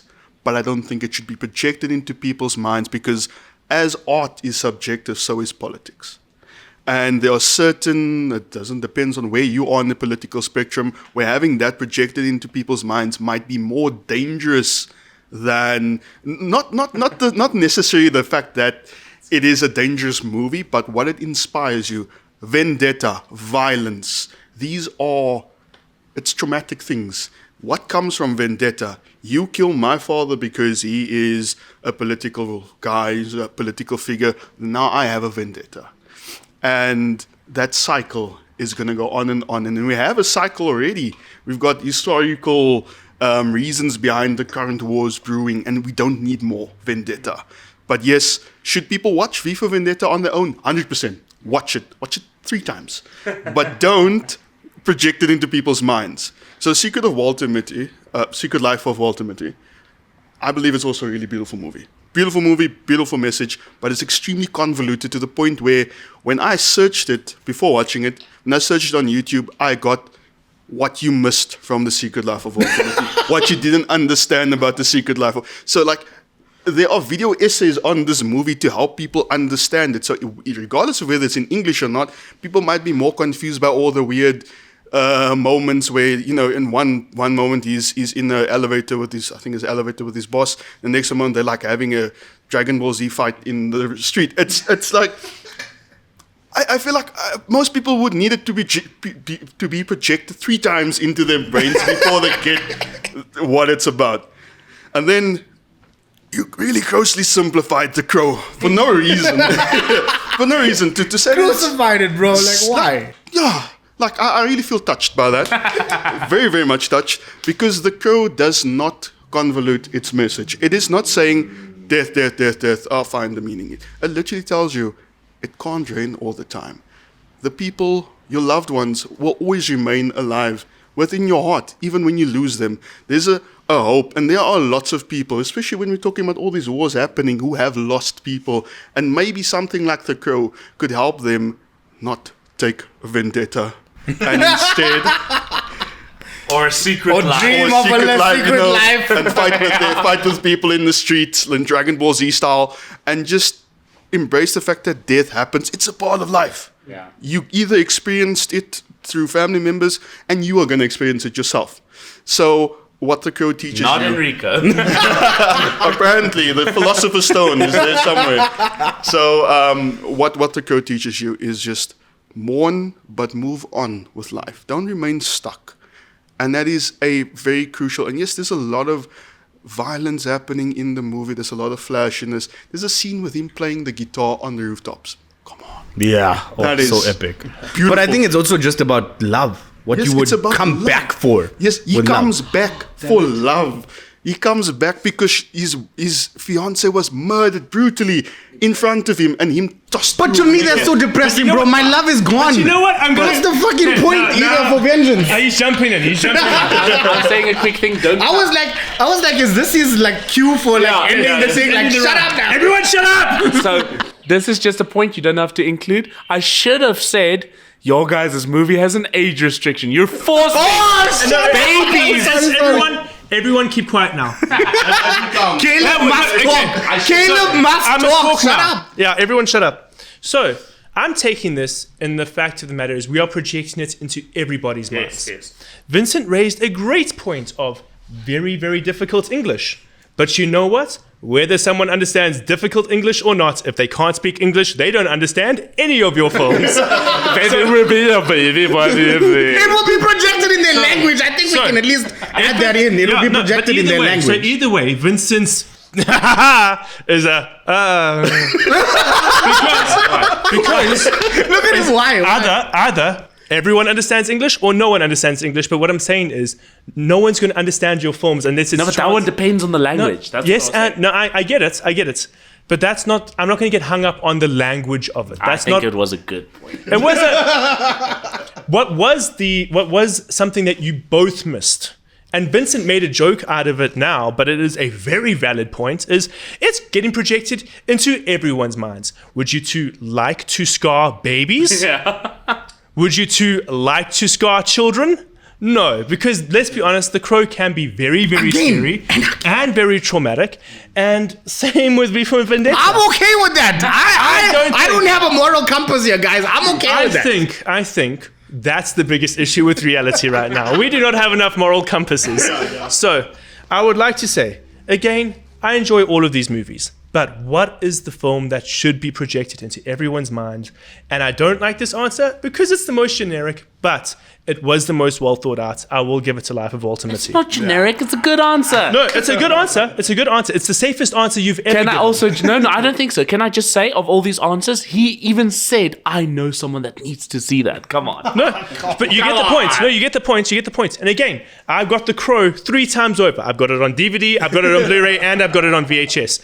I don't want a 3-year-old watching The Crow. Well, I feel like if you're going to bring the language thing as a I'm not bringing the language. You know what? I'm 100%. As I said, 100% okay that he won and takes the point. Yeah. I'm just happy I got to say my answer, bro. People Yeah. over there, if this goes viral, go watch freaking. What- Everybody on the planet will watch it anyway. What I don't like personally is if you're going to say language isn't an issue, then we should also say that it gets projected into everyone who's 18 years older. But I- Yeah. We didn't at 5 p.m. We didn't retcon that. How's We didn't the make it older terms than- and conditions. I don't care. It was Which a time restriction. You mentioned the restriction. You didn't even say there was a restriction on this. Listen. I'm not taking Vincent's idea into consideration at all. yeah. I was thinking the whole time, do I really want a 5-year-old watching this? But I do, No, I don't. do think the Do I- language thing's super But again, we never mentioned that as no. part of the question. No, but Caleb. it is within the question. No, it isn't. Nobody. You didn't make. Yeah, everyone. It's in everyone. Exactly. And the truth of the matter is, I am the host. Shut up.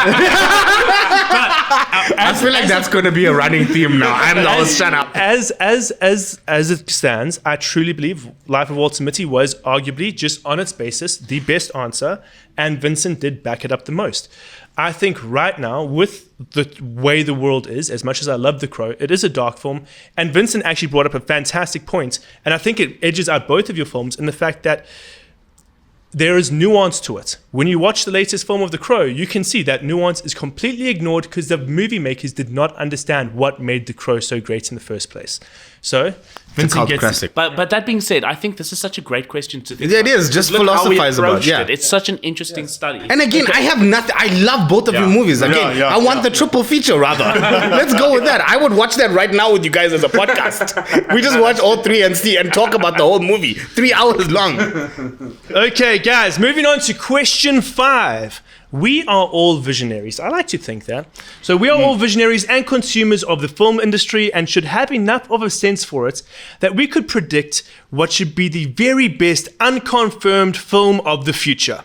So we will ask you, what will be the best film of 2028? Fake answers only. Hell yeah, that's the best Vincent, part. let's start with you. Okay, so I am a weird fan of the Tron universe. I say universe because I can't say I'm a fan of the movies thus far. I think Tron Legacy is one of the coolest looking movies of all time. Genuinely, I think it's probably the best looking movie ever made. Lacks in story, but that's fine because I think it sets up for something amazing. And what we're getting this year is Tron Ares, probably my most anticipated movie of the year. I think it's going to be incredible. But I think they're setting us up for something bigger than just Tron Ares. In fact, it's coming in now. They're setting up for Tron Crisis, which is the conclusion of this trilogy that started all the way back in 2010, I believe, with Tron Legacy. And in this movie, Tron Crisis, if you look at the word crisis, many people don't know the actual definition of it. It means a balancing point, a tipping point, where you're going to either fall one way or the other, like being on the edge of a knife. And that's what this movie is. So I imagine Tron Ares ending in this is a continuous theme of mine, in the bad guys winning and Earth being conquered by the Tronites or whatever they're called and taken over to a version of this world where it's almost like proper, like looking like the Tron world, that very little remains of what Earth looks like as it is now. And Tron Crisis takes place in an Earth taken over by these NPCs, essentially, with like super cool looking. It's literally like it doesn't turn into their buildings. Imagine our world in black and neon, always night. Like it's really cool looking, and I call them the NPCs, whatever. You know, they're soulless people from the Tron world. They have taken over. They're the ruling government. They think in ones and zeros. They rule this world, and they force humans into their way of doing things and into a conformist black and white or black and blue way of thinking, doing it a certain way. But then there's a hero who emerges out of that darkness, who wanted to escape this but can't escape it anymore. And that is Sam Flynn from the original Tron movie. Not the original, I mean the Tron Legacy movie. And Cora, who is the partner he rides off with into the sunset at the end of Tron Legacy. But now it's been a while later, so they've got a teenage daughter. So now remember, for those who haven't watched Tron in a while, Sam Flynn, human, Cora from the Tron world, and their daughter being a weird hybrid of the two. And the truth is, they understand the Tron system and the way of doing things is wrong, and they want to free people. They're like revolutionists trying to free Earth from this world and this way of doing things. But the problem is, Cora is from the Tron world, and the solution they find means that to nullify what the Tron bad people have done to our Earth would mean Cora would have to die, because it's something that basically EMPs all of them. But now they've got a daughter who's half-half, so they don't know what's going to happen with that. And it sets up this plot of fighting this obvious evil, but with clear stakes of what will happen to Sam's family, who he loves most. And is he willing to possibly fully sacrifice them at the expense of a free world? Or does he choose to have a family with him and be enslaved? And he sits with those choices. I'm not going to spoil it, because you really should go watch it first. Nice. Bloody hell, I have bro. to watch Bloody Tron hell. 1 because I've never watched any of them. Tron Legacy is so worth watching. Faden? Okay, mine comes also from a personal place. One of the biggest disappointments in my life was that they recasted Tobey Maguire as Spider-Man. Yes, thank you!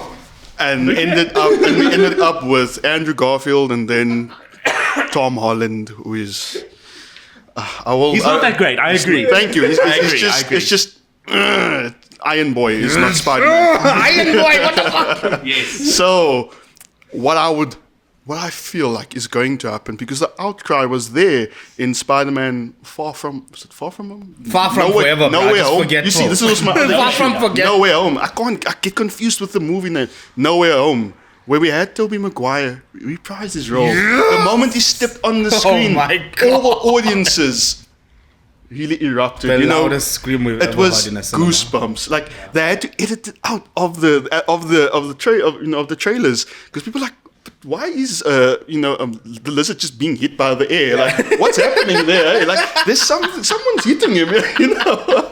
And Spider-Man 4. So bringing Sam Raimi back and Tobey Maguire and Kirsten Dunst probably will not bring James Franco back because he's kind of dead. But in this version, we have a pushing 50 Spider-Man, you know? He did end up with Mary Jane, but they got divorced because, let's face it, no one really liked her. Why is divorce such a big part of this episode? No, they got divorced later. But you see, and then they had a child together, and I'm going to make it a son, because you usually have, Mayday Parker, and I feel like let's not use her again and try and build a franchise off of that.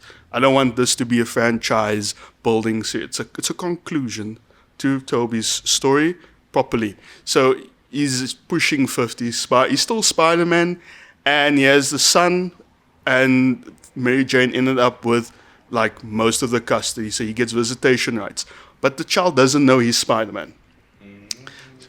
So he's struggling with the same old issue, but this time it's his own child that he can't be there for. He misses play dates, pick-up dates. He misses weekends because he's out there saving the world. But he also doesn't want to expose his child to the fact that he is Spider-Man. Even though he might want to do that, because Mary Jane knows full well, and she because of that, there's no classic mother keeping the child away from the father dynamic here. But this is a core issue. So he's got this child that he's trying to be there for as Peter Parker, but still struggling because the child doesn't know that he's Spider-Man, and he misses out on most of his life. And then at the same time, the villain for this movie is going to be Kraven the Hunter. So Kraven is not the. I was thinking like Recasting, we completely recasting. New guy. I don't know. Russian guy. Russian. He's actually going to be Russian, and actually have the accent. And Butlowski. Oh, so Paul Giamatti is gonna be. No. it's not a parody. Yeah. Yeah, it's not the Ridiculous Six. So No. So yes, we've got Kraven the Hunter, who is a physical villain, and is pushing the Spider-Man beyond his limit. Because as we saw with Far From Home, Far From Forever. No Way Home, Just like No Far Way From Home, Forever. Stay Home Forever, Tom Holland. So as we saw in that movie, even though he is Spider-Man, Toby's Spider-Man is aging. He can't really keep up that well. His back hurts, and I feel like we've had this with the Spider-Verse though. yeah. So, but this is we're revisiting that joke, but it's also serious this time because of how physical Kraven is. Yeah. Kraven is one of the most physical opponents that Spider-Man ever has. And this time Spider-Man is in his 50s, and he's trying to survive against this guy. Yeah, but isn't Kraven the same? He ages with the same character. Yeah, but He's Yeah, a bit but we'll closer see. than- Maybe it's a younger Kraven. it's What I'm going to say is, younger. good pitch. I'm going to cut you off just for time. Enrico, give us your pitch. Okay, here we go. My pitch for the best movie of 2028 is gotta be Mission Impossible 10 X. Basically, Mission Impossible X, Enter the Metaverse. Tom Cruise has finally found a way to basically upload his consciousness into the movie. Because he just wants us to see him no matter what. Immortality. He's got immortality. We're all Sorry, fades back to Vincent. that. And we don't know what's going to happen in 2028. There could be neural headsets that get projected into our brain in IMAX now that we're going to go watch. You're gonna project and V for Vendetta. this is, here we go. And this is going to be basically directed by Christopher Nolan, and it stars Timothy Chalamet Bing Bong and Zendaya, who are going to join up together with Tom Cruise to take on a business tycoon with a dark past as they go into the metaverse. To go take on yet another crazy world-ending villain and basically give you some of the best action sequences of, yet again, Tom Cruise's entire career. And as it's been like viciously and vehemently mentioned online in crazy reviews, that every single Mission Impossible movie slaps hard. Every single Mission Impossible movie is like the best action movie of the year, no matter what. And I can see Caleb shaking his head already, but I just think that it's going to be Mission Impossible X in terms of popularity, in terms of people, what they're gonna go into the movies for. The neural headset, Tom Cruise again coming to their screens, even though he said this was the last movie, he's still gonna be there 10 times later, and he's going to be projected, and there's gonna be a deepfake Pikachu involved somehow, and they're gonna take over the world in terms of everybody on the planet involved with VR. And now Tom Cruise is going into the VR world. I know Ross would love to see that. For all of our sakes, Enrico, you're done. I feel like that's a 0% Rotten Tomatoes movie over there. We're about to get our very first negative. I'm joking. I'm happy with that. I want to be the worst answer ever given. So, this is what we will do. Opening statements were incredibly long there. I'm not going to give you the opportunity to do closing statements. Yeah. You are going to argue for an undisclosed amount of time, and when Darth Vader comes, it's done. So fight. Okay. Okay. I'm not fighting him. It's a default. No, it's not. Okay, No, I will say- I will say no. about Nobody undercuts me, huh? What the hell? I will say about your movie. Your movie literally sucks too. Like It says fake answers only, bro. but it says fake answers What only. even is Tron? in the sense of fake answers, as in it doesn't necessarily Again, popularity. exist. Again, reviews. Go check up everything It from Mission didn't ask Impossible. what movie will do the best. What will be the best movie? The problem with your movie is no one wants to see an old Spider-Man. Why do you think? Who wants to see Tron? It's from like Who wants to see 1960 Tron? something. Only my grandfather wants to see that. Dude, Tron Nobody wants to go into a game anymore. They can do that in their living room. It's literally It's Tron is not a even a forgotten thing anymore. franchise And for a those are all reason, man. old, like gaming freaking technologies. The freaking disc that you throw and the fucking bike that's beyond old now. What do we have? Like And fucking metaverse? hover cars and shit. Now you want Exactly. I'm metaverse. taking the future into account. What are we going to be in 2028? Yeah, We're we're going to gonna be in go outside VR and do headsets. Your Tron. movie has the wrong title. Your movie should be called The Emoji Movie. No, it's Mission Impossible X. It's 10. He doesn't give up. Tom Cruise doesn't quit. This time he's going to be backflipping off the freaking moon. Don't you want to see that? I want to see Tom Cruise backflip off. It'll be one of the greatest action sequences again from Mission Impossible. The thing is, the way Tobey Maguire returned in A No Way Home was actually depressing. The way Andrew Garfield returned, he became the It star was- because he was the thing of like, ooh, I became violent. I'm arguing against No, him. It no, wasn't. no. The reason that I Objective. screamed was because I loved his statement. Okay, because I love Tobey Maguire, and the other Spider-Mans that came after was fuck. Oh my god, tragedy upon tragedy. Okay, but Tobey Maguire coming back is an amazing. I don't agree with the whole fucking 50. depressing dad and bullshit, because again we've had that with Into the Spider-Verse. It should be like maybe a better story against Kraven. There's no way But Tobey Maguire comes back as Spider-Man now. why? He's and why? old. Wait, why is he old? Why does Spider-Man's powers nothing- age? It doesn't. No, but it's nothing never been is- shown in a comic book. nothing- His powers should be as Show me awesome as any ever. cool old superhero that's all flexible. Anyone? Name one. Daredevil. No, he's not, Dada. he's not old. No, but I mean, Logan. it's never been shown that Logan. Spider-Man being He's not old is like He's that. not 50. Old He's- man he's Daredevil. got- I'm the host. He's got the powers Old of man Spider. Logan. Why am I arguing his movie? He's got the powers of Spider-Man. It shouldn't be an aging thing for him. Logan's been old from the start. Remember, Okay, he this had. was- I will say, arguing without closing, that's a dumb idea. Never doing that again. Never do that. In my defense, because I decided I'm competing this round. In my defense, old man Hawkeye, old man Daredevil. I they said all ex- flexible people. Daredevil is Again, flexible. old man He's not Hulk old. slaps all. Okay, In the old man universe, Old man he is. Hulk slaps all. Not in a End of movie. I'm it. saying in a movie. Okay, well, either way. I am the host, so shut Okay, up. oh god, this is his sentence This now. is my new thing now. Okay. Yes. Give us Okay. your verdict. So, I would like to say, I love the idea of the tipping point crisis. I've never thought of it that way. Beautiful. Beautiful. Don't start with me. I should win this point. Yeah, it kind of feels like whoever he starts with never wins. Yeah, that's the point. This is where you guys are shocked because I actually had done. I've been changing it up every time so you can't guess. I noticed that actually. Yeah.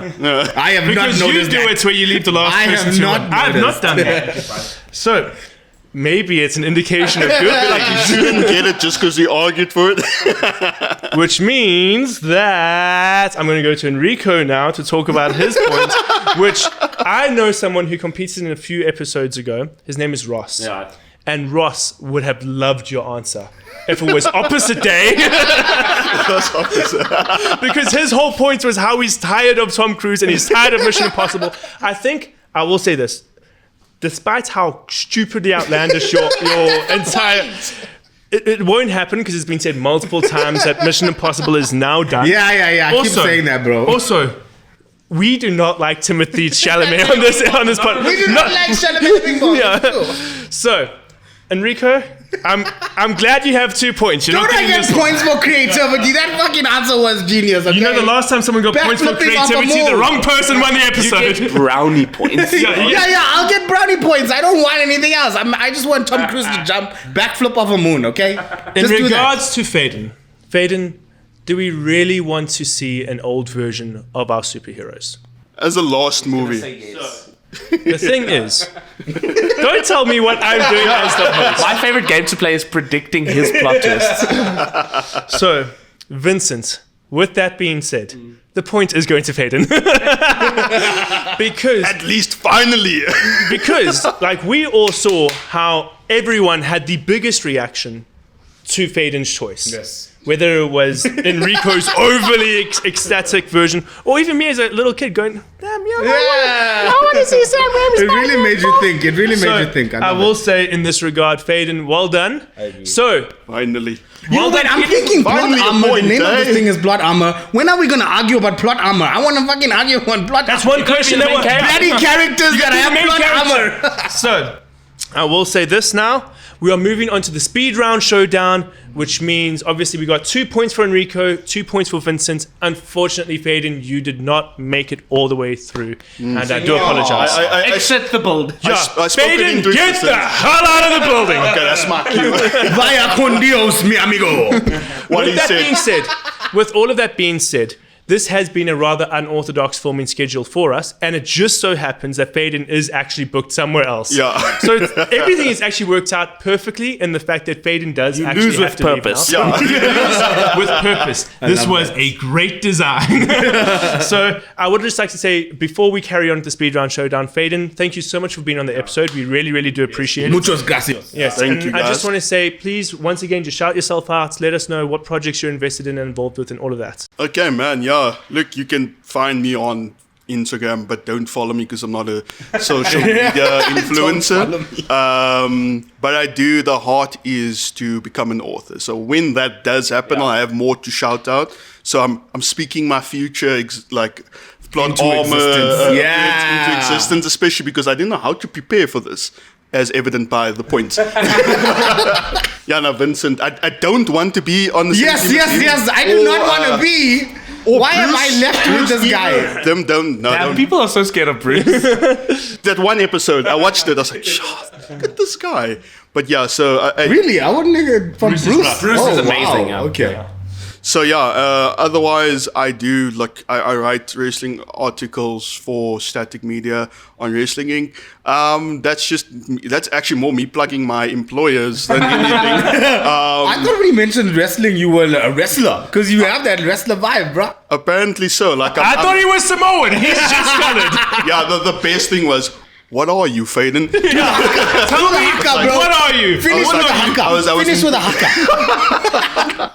I'm an Imperial. That's what I'm from Elder Scrolls. That's what I love it. But yeah, no, dude, it's been a blast. Thank you for whatever compelled you to bring me on. But yeah, next time I'm gonna prepare better. No, you were great. Don't think. Yes, no, bro. We're just I love your excellent. stuff. Yeah. You were great. But The didn't truth he- of the matter is, if he didn't speak about the Fire Tribe, You would have won the Avatar. That one was hectic too. Yeah. Because I didn't really even find anything about the fire trap. And I'm like, oh no, that makes sense. So I would like to say well done to everybody. Faden, thank you so much for joining us today. Love it. Thanks, brother. Thank you so much. It was so nice to meet you. I don't know. There's too many hands in this. We've made it to the speed round showdown. Watch out, this is my domain. Yeah, this is where Vincent gets rough. But I will say you've done a fantastic job. I'm so actually far. scared of you, so Yeah. yeah. I wish Faden was here to cuddle me. Yeah, no. But you're all alone on that couch. Now Enrico and I will be the ones cuddling. Okay, so the rules are simple. I will ask you a question. Answers are first come, first serve. If you can't give us an answer, you forfeit the point. You will have 20 seconds each for your initial argument, followed by 15-second rebuttals. A winner will be decided after the rebuttals. The overall winner of plot armor will be the contestant with an unbeatable amount of points. Yeah, so at this point, you are both on 2 points. We're just going to pretend those never existed. You are both on 0 points. First 1 to 3 wins because the speed rounds are best out of 5. Okay. So first 1 to 3 wins.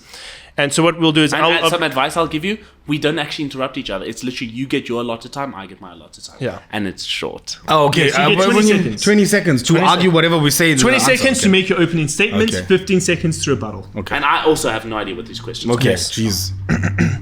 So earlier in the episode, we spoke about the best movies with 0% on Rotten Tomatoes. This time, I want to ask you, what is the worst movie that was rated favorably by critics?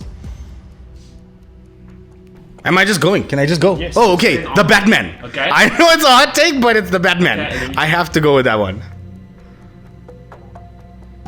The Robert Pattinson Batman, by the way. Just to quickly confirm on the question, which score do I think is the most unfair in its Which score? movie? Which the movie is the worst. worst, despite the fact that the crazy critics reviews. liked it? Yeah. Okay. The exact opposite of Rotten Tomatoes. Okay, and Dune Part 1. Dune Part 1. Okay. I love how you say that, so. Enrico, I'm saying it with Oh, no, vengeance. that was It's terrible. Batman with Robert Enrico, Pattinson. you are going to have 20 seconds starting now.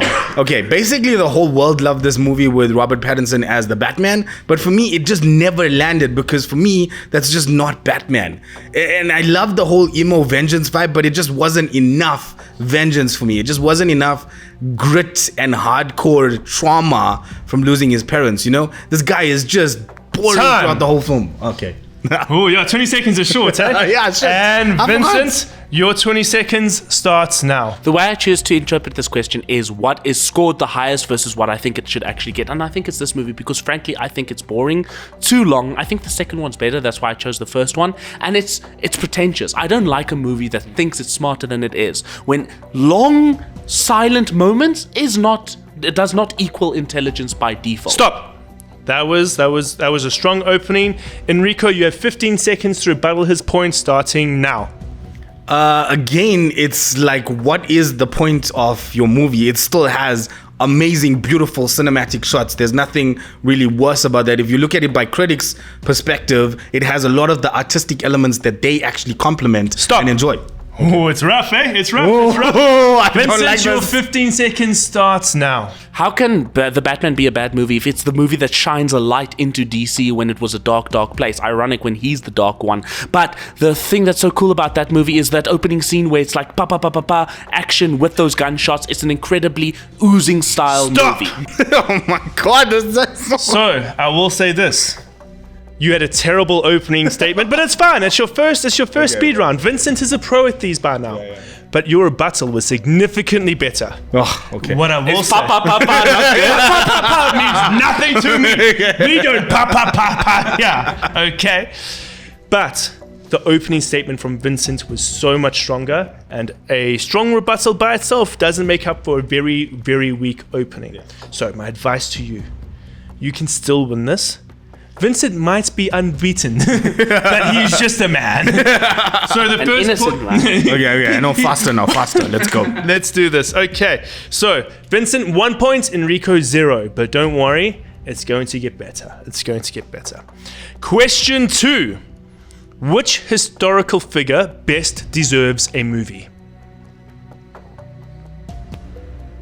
John Wilkes Booth. Einstein. Vincent, I heard you first. You have 20 seconds starting now. Nothing is cooler than a movie told from seemingly the villain's perspective and giving it a twist justifying their insane thing that they do. John Wilkes Booth was the assassin of a president. What if he had a good reason to do it? What a cool perspective would that be? I'm not saying it's justified, but maybe he's like the Brotherhood of Mutants where, stop! Okay. Enrico, your 20 seconds starts. Einstein, like Oppenheimer, deserves its own full, entire personification. He's the guy who invented the utmost more complicated math equations and answers of all time. Plus, he's a philosopher. Plus, he's done so many other things that we don't even hear about or talk about. And I just think it needs to be fully in a movie to describe his insane personality. Good. Nicely done. And start. You are making a movie for nerds. The thing that made Oppenheimer cool is there's a bomb at the end. Your movie ends with him writing an M, an equal sign, a C, and a 2, I believe. What's cool about that? Imagine the climax of the movie is him in slow motion writing that. Okay, rebuttal. It's taught in every fucking class on every single planet, every single where, okay? It's just everywhere. And number 2 is, again, who the hell is your guy? Nobody knows him. It's forgotten. Nobody wants to know about some dude that shot a bullet that went somewhere and killed some forgotten president, okay? Well, we want to know about Einstein. Stop. Okay, so firstly, Forgettable Abraham Lincoln. it's like the second most famous assassination of all time, except for maybe John F. Kennedy. Again, we don't live there. We're in South Africa, bro. Let's talk about South Africa. I want to see Einstein in South Africa. It's not just for Einstein won't be in South Africa. He will be if it's in cinemas, man. Come on. Okay, fair. Okay, what I will say is, Vincent, no one wants to see an assassin. No one wants to see. I genuinely want to watch the movie. I think it sounds so No, the villain part, yes. I want to see the Brotherhood of Mutants. What the hell? No. So all I'll say is you both rose good points. Both of your rebuttals were atrocious because it's E equals MC squared. So if there was a fact checker, you would have been fact checked into the ground. You saw what it's I meant. not M equals C2. I didn't even pick that up. I didn't even pick that up. So I will be giving this point to Enrico. There we go. 1 each. So it's really getting hot in the speed round. Okay. So moving on to speed round question 3. Which animated movie more deserves a live action remake? Pocahontas or Treasure Planet? Poker Planet! No, damn it! Pocahontas! Okay, Vincent, you obviously went to Treasure Planet, which means you're stuck with Pocahontas. Okay. Vincent, go. Okay, so there's nothing controversial about making Treasure Planet. It's a cool space pirate movie with aliens and a swashbuckling hero, a story about a father and a son, and a story about treasure. It's just cool and an amazing movie that can be brought into a new generation for boys and girls who love adventure. Okay, good. Pocahontas. Basically, it's the story of Avatar 1, if you think about it, but done originally from the animated movie, which is so much more beautiful, so much more amazing, with her talking to the tree, with the wind blowing, and this amazing love story that comes out of it is second to none because it's two cultures joining together and also stopping an entire war against each other. Vincent, your rebuttal now. The reason they made Avatar is because they could tell the story of Pocahontas without involving American Indians and colonization. You make that movie as a Disney child movie? No way, that's not happening. That's why he asked deserves. Treasure Planet is a safe thing to do. The worst thing that can happen is can fly. Enrico, your 15 seconds starts now. Okay, Treasure Planet is beautiful in and itself. We don't need a fucking live action because live action suck, okay? They are terrible. They use stupid artistic choices that make no sense and will change the entire story and make us all hate everything. So I don't think that deserves a live action because it's absolutely perfect as it is. So, this one was interesting in the fact that you kind of negated your own points because you do still have to argue that there is merit in live action remakes. So you can't just say, we don't want live action remakes. That's not mine. And unfortunately, Vincent brought up a fantastic point about the delicate nature of talking about colonization, especially nowadays. So Vincent is going to get this point. 2-1. I would like also to say, you say it's about a father and a son. The whole point of Treasure Planet is that the father... But it's because they play those figures to each other. Yeah, they do. But the father leaves. I saved myself some time. Okay. So that is currently 2 points to 1. This can still go either way. 2 questions left. This is rough, bro. Speed round question 4. Which secondary movie character most deserves a spin-off? Eve from Wall-E. Which secondary? Movie character best deserves a spin-off. Fuck, I got nobody. Natiri. Let's go with Natiri. Okay, cool. Okay, there we go. So we have our 2 answers. Vincent, you spoke first. And 3, 2, 1, go. This is a prequel about when Eve was a nurse to the fat people. The best part about Wall-E is watching fat people float around in spaceships. So I just want to watch Eve it's like a Mr. Bean comedy where Mr. Bean has some intelligence. So she's just there cleaning fat people, bringing them food, secretly hating them, and just needing a reason to get a new job. Stop. Where she meets Wall-E.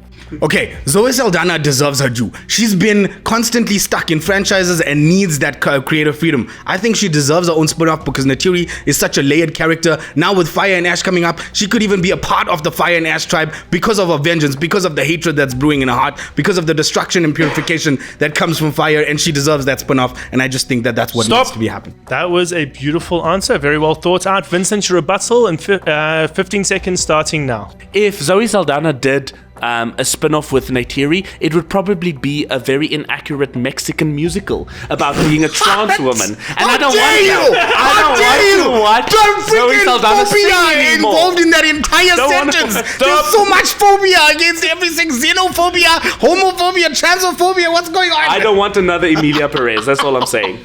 Okay, Enrico, your 15 seconds starts now. That was my rebuttal. There's so much homophobia, phobophobia, xenophobia, all the phobias in what he just said. It was terrible. But the whole thing is that your entire thing is about Eve, and Eve is only awesome because of Wall-E. Eve is like this robot AI that has no emotions until Wall-E comes in. So, Vincent, a terrible pitch for a movie. I think it's good. It would be great as an animated short. Yes. I like the fat people thing. That is a big.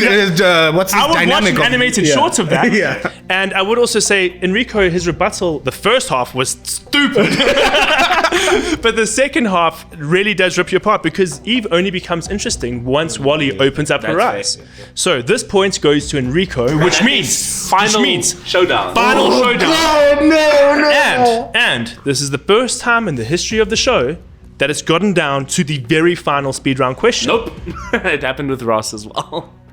Ross's one was a mess. Of course, Ross from Friends. Who else do I need to? We were on a break. It's a giraffe. Okay, so this is the final question. Is it a straightforward question? It is a straightforward question. Now, this is final death. I'm just trying to come up with extra syllables to make it so exciting. But This is sudden death. this is sudden death. And The lightning round. talking about sudden death, which movie universe would be the most dangerous to live in? Movie universe. Star Wars. Mad Max. I wanted to say that. Damn it. Okay, Vincent spoke first, and Vincent, your time starts now. I'm going to take a risk and imagine that I am a young, innocent Padawan in this movie. Oh! He's dead. There's no way a young little Padawan is winning against, almost said Kylo Ren, the other one, Anakin Skywalker. That's his And okay. Okay. Enrico, your time starts now. Post-apocalyptic, it's desolate, it's dry, there's nothing. Water is the most scarce thing on the planet. You are living for nothing. You are basically nothing in this world besides tragedy and death and starvation and hunger. It's horrible. Who the hell would want to live in this type of world? It's shit. And his question is all about what's the worst world to live in. Sorry. No, I like the What's passion. the worst world to live in? Vincent, start now. The problem with Mad Max is the only people that die are the people that want to die. Death is kind of their religion. So the people that die are the people that want to die. The people who don't want to die are the main characters of the movie. They never die. That's why there's 17 Mad Max. Okay, and stop.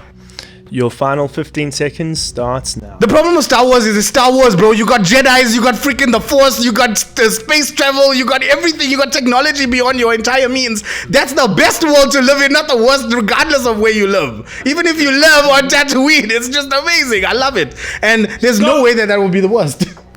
well done for bringing that up, because the truth of the matter This is, is guys. Star Wars is arguably the safest place to live. Yes, because that's you get your arm chopped off, you get a whole new arm. Like one point you actually brought up that I like is even my version of the Mad Max world is safer than yours with Tatooine. So, what I will say is that one was very, very clear. Oh, but I wanted to be funny. You know what, Vincent? I am not like a different Wait, was person. that was the That was the last one. He didn't know it was his lightning round. penultimate. I said the lightning That round. was the final speed round question. I shouldn't have been funny. And with unlike other hosts, I do not only give points for being funny. Vincent. So, you know what that means? You know what that means? No, I For hate the it. first time ever, Vincent is not the main character. Enrico Alfonso! Champion. Very well deserved. Very well deserved. This was competitive. This was a very, very good episode. So honestly, Enrico, well done, because you just did what for 8 episodes at this point? 3 people. Three people. You have done what 6 people technically have not been able to do, which is dethrone the main character, Vincent. You are freaking vicious, dude. Vincent for vicious. Just No, put the it that thing way. is, I think there's a new king in town. Oh, check it out. Here's my crown. Here's my Jedi. And we were talking about Star Wars. And here's the crown, the king. Thank you so much for this, bro. I freaking love that. awesome. Artwork based on the guest. I freaking love that. So this is actually a huge. We want to say thank you to JJ actually Yes, for making yes. these artworks JR possible. did- JR Arts and Design. Yeah. You're awesome. This is freaking epic. I love how you even have the Death Star in there. It's amazing.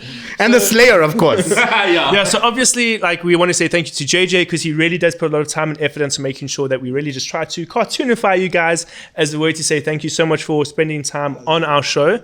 But before Even as a Jedi robe, I get the red lightsaber. He knows me. I'm both. I'm the Force Unleashed. that's a great game. I'm just the best freaking Star Wars game, So bro. Enrico, just in closing, would you like to just let us know a little bit more about yourself, what you're getting up to, and what people can expect? And where they can find you. Hello. My name is Enrico Alfonso. You can not follow me online like Vader said. I love that line. You can find me online, but don't follow me because that's awesome. Let's go with that new line. And I'm basically, like you said as well, I love writing. Words are immortal to me.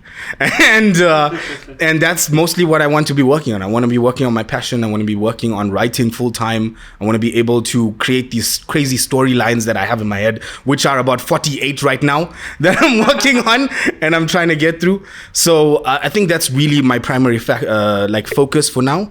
But you can also find us. We're doing fan screenings. We work a lot with iconic brands all together, and we just hype those fan screenings. I just love them because we get to fanboy, but with the people that love to fanboy with us in a cinema, and we get to enjoy it even before the movie comes out, which is the best part.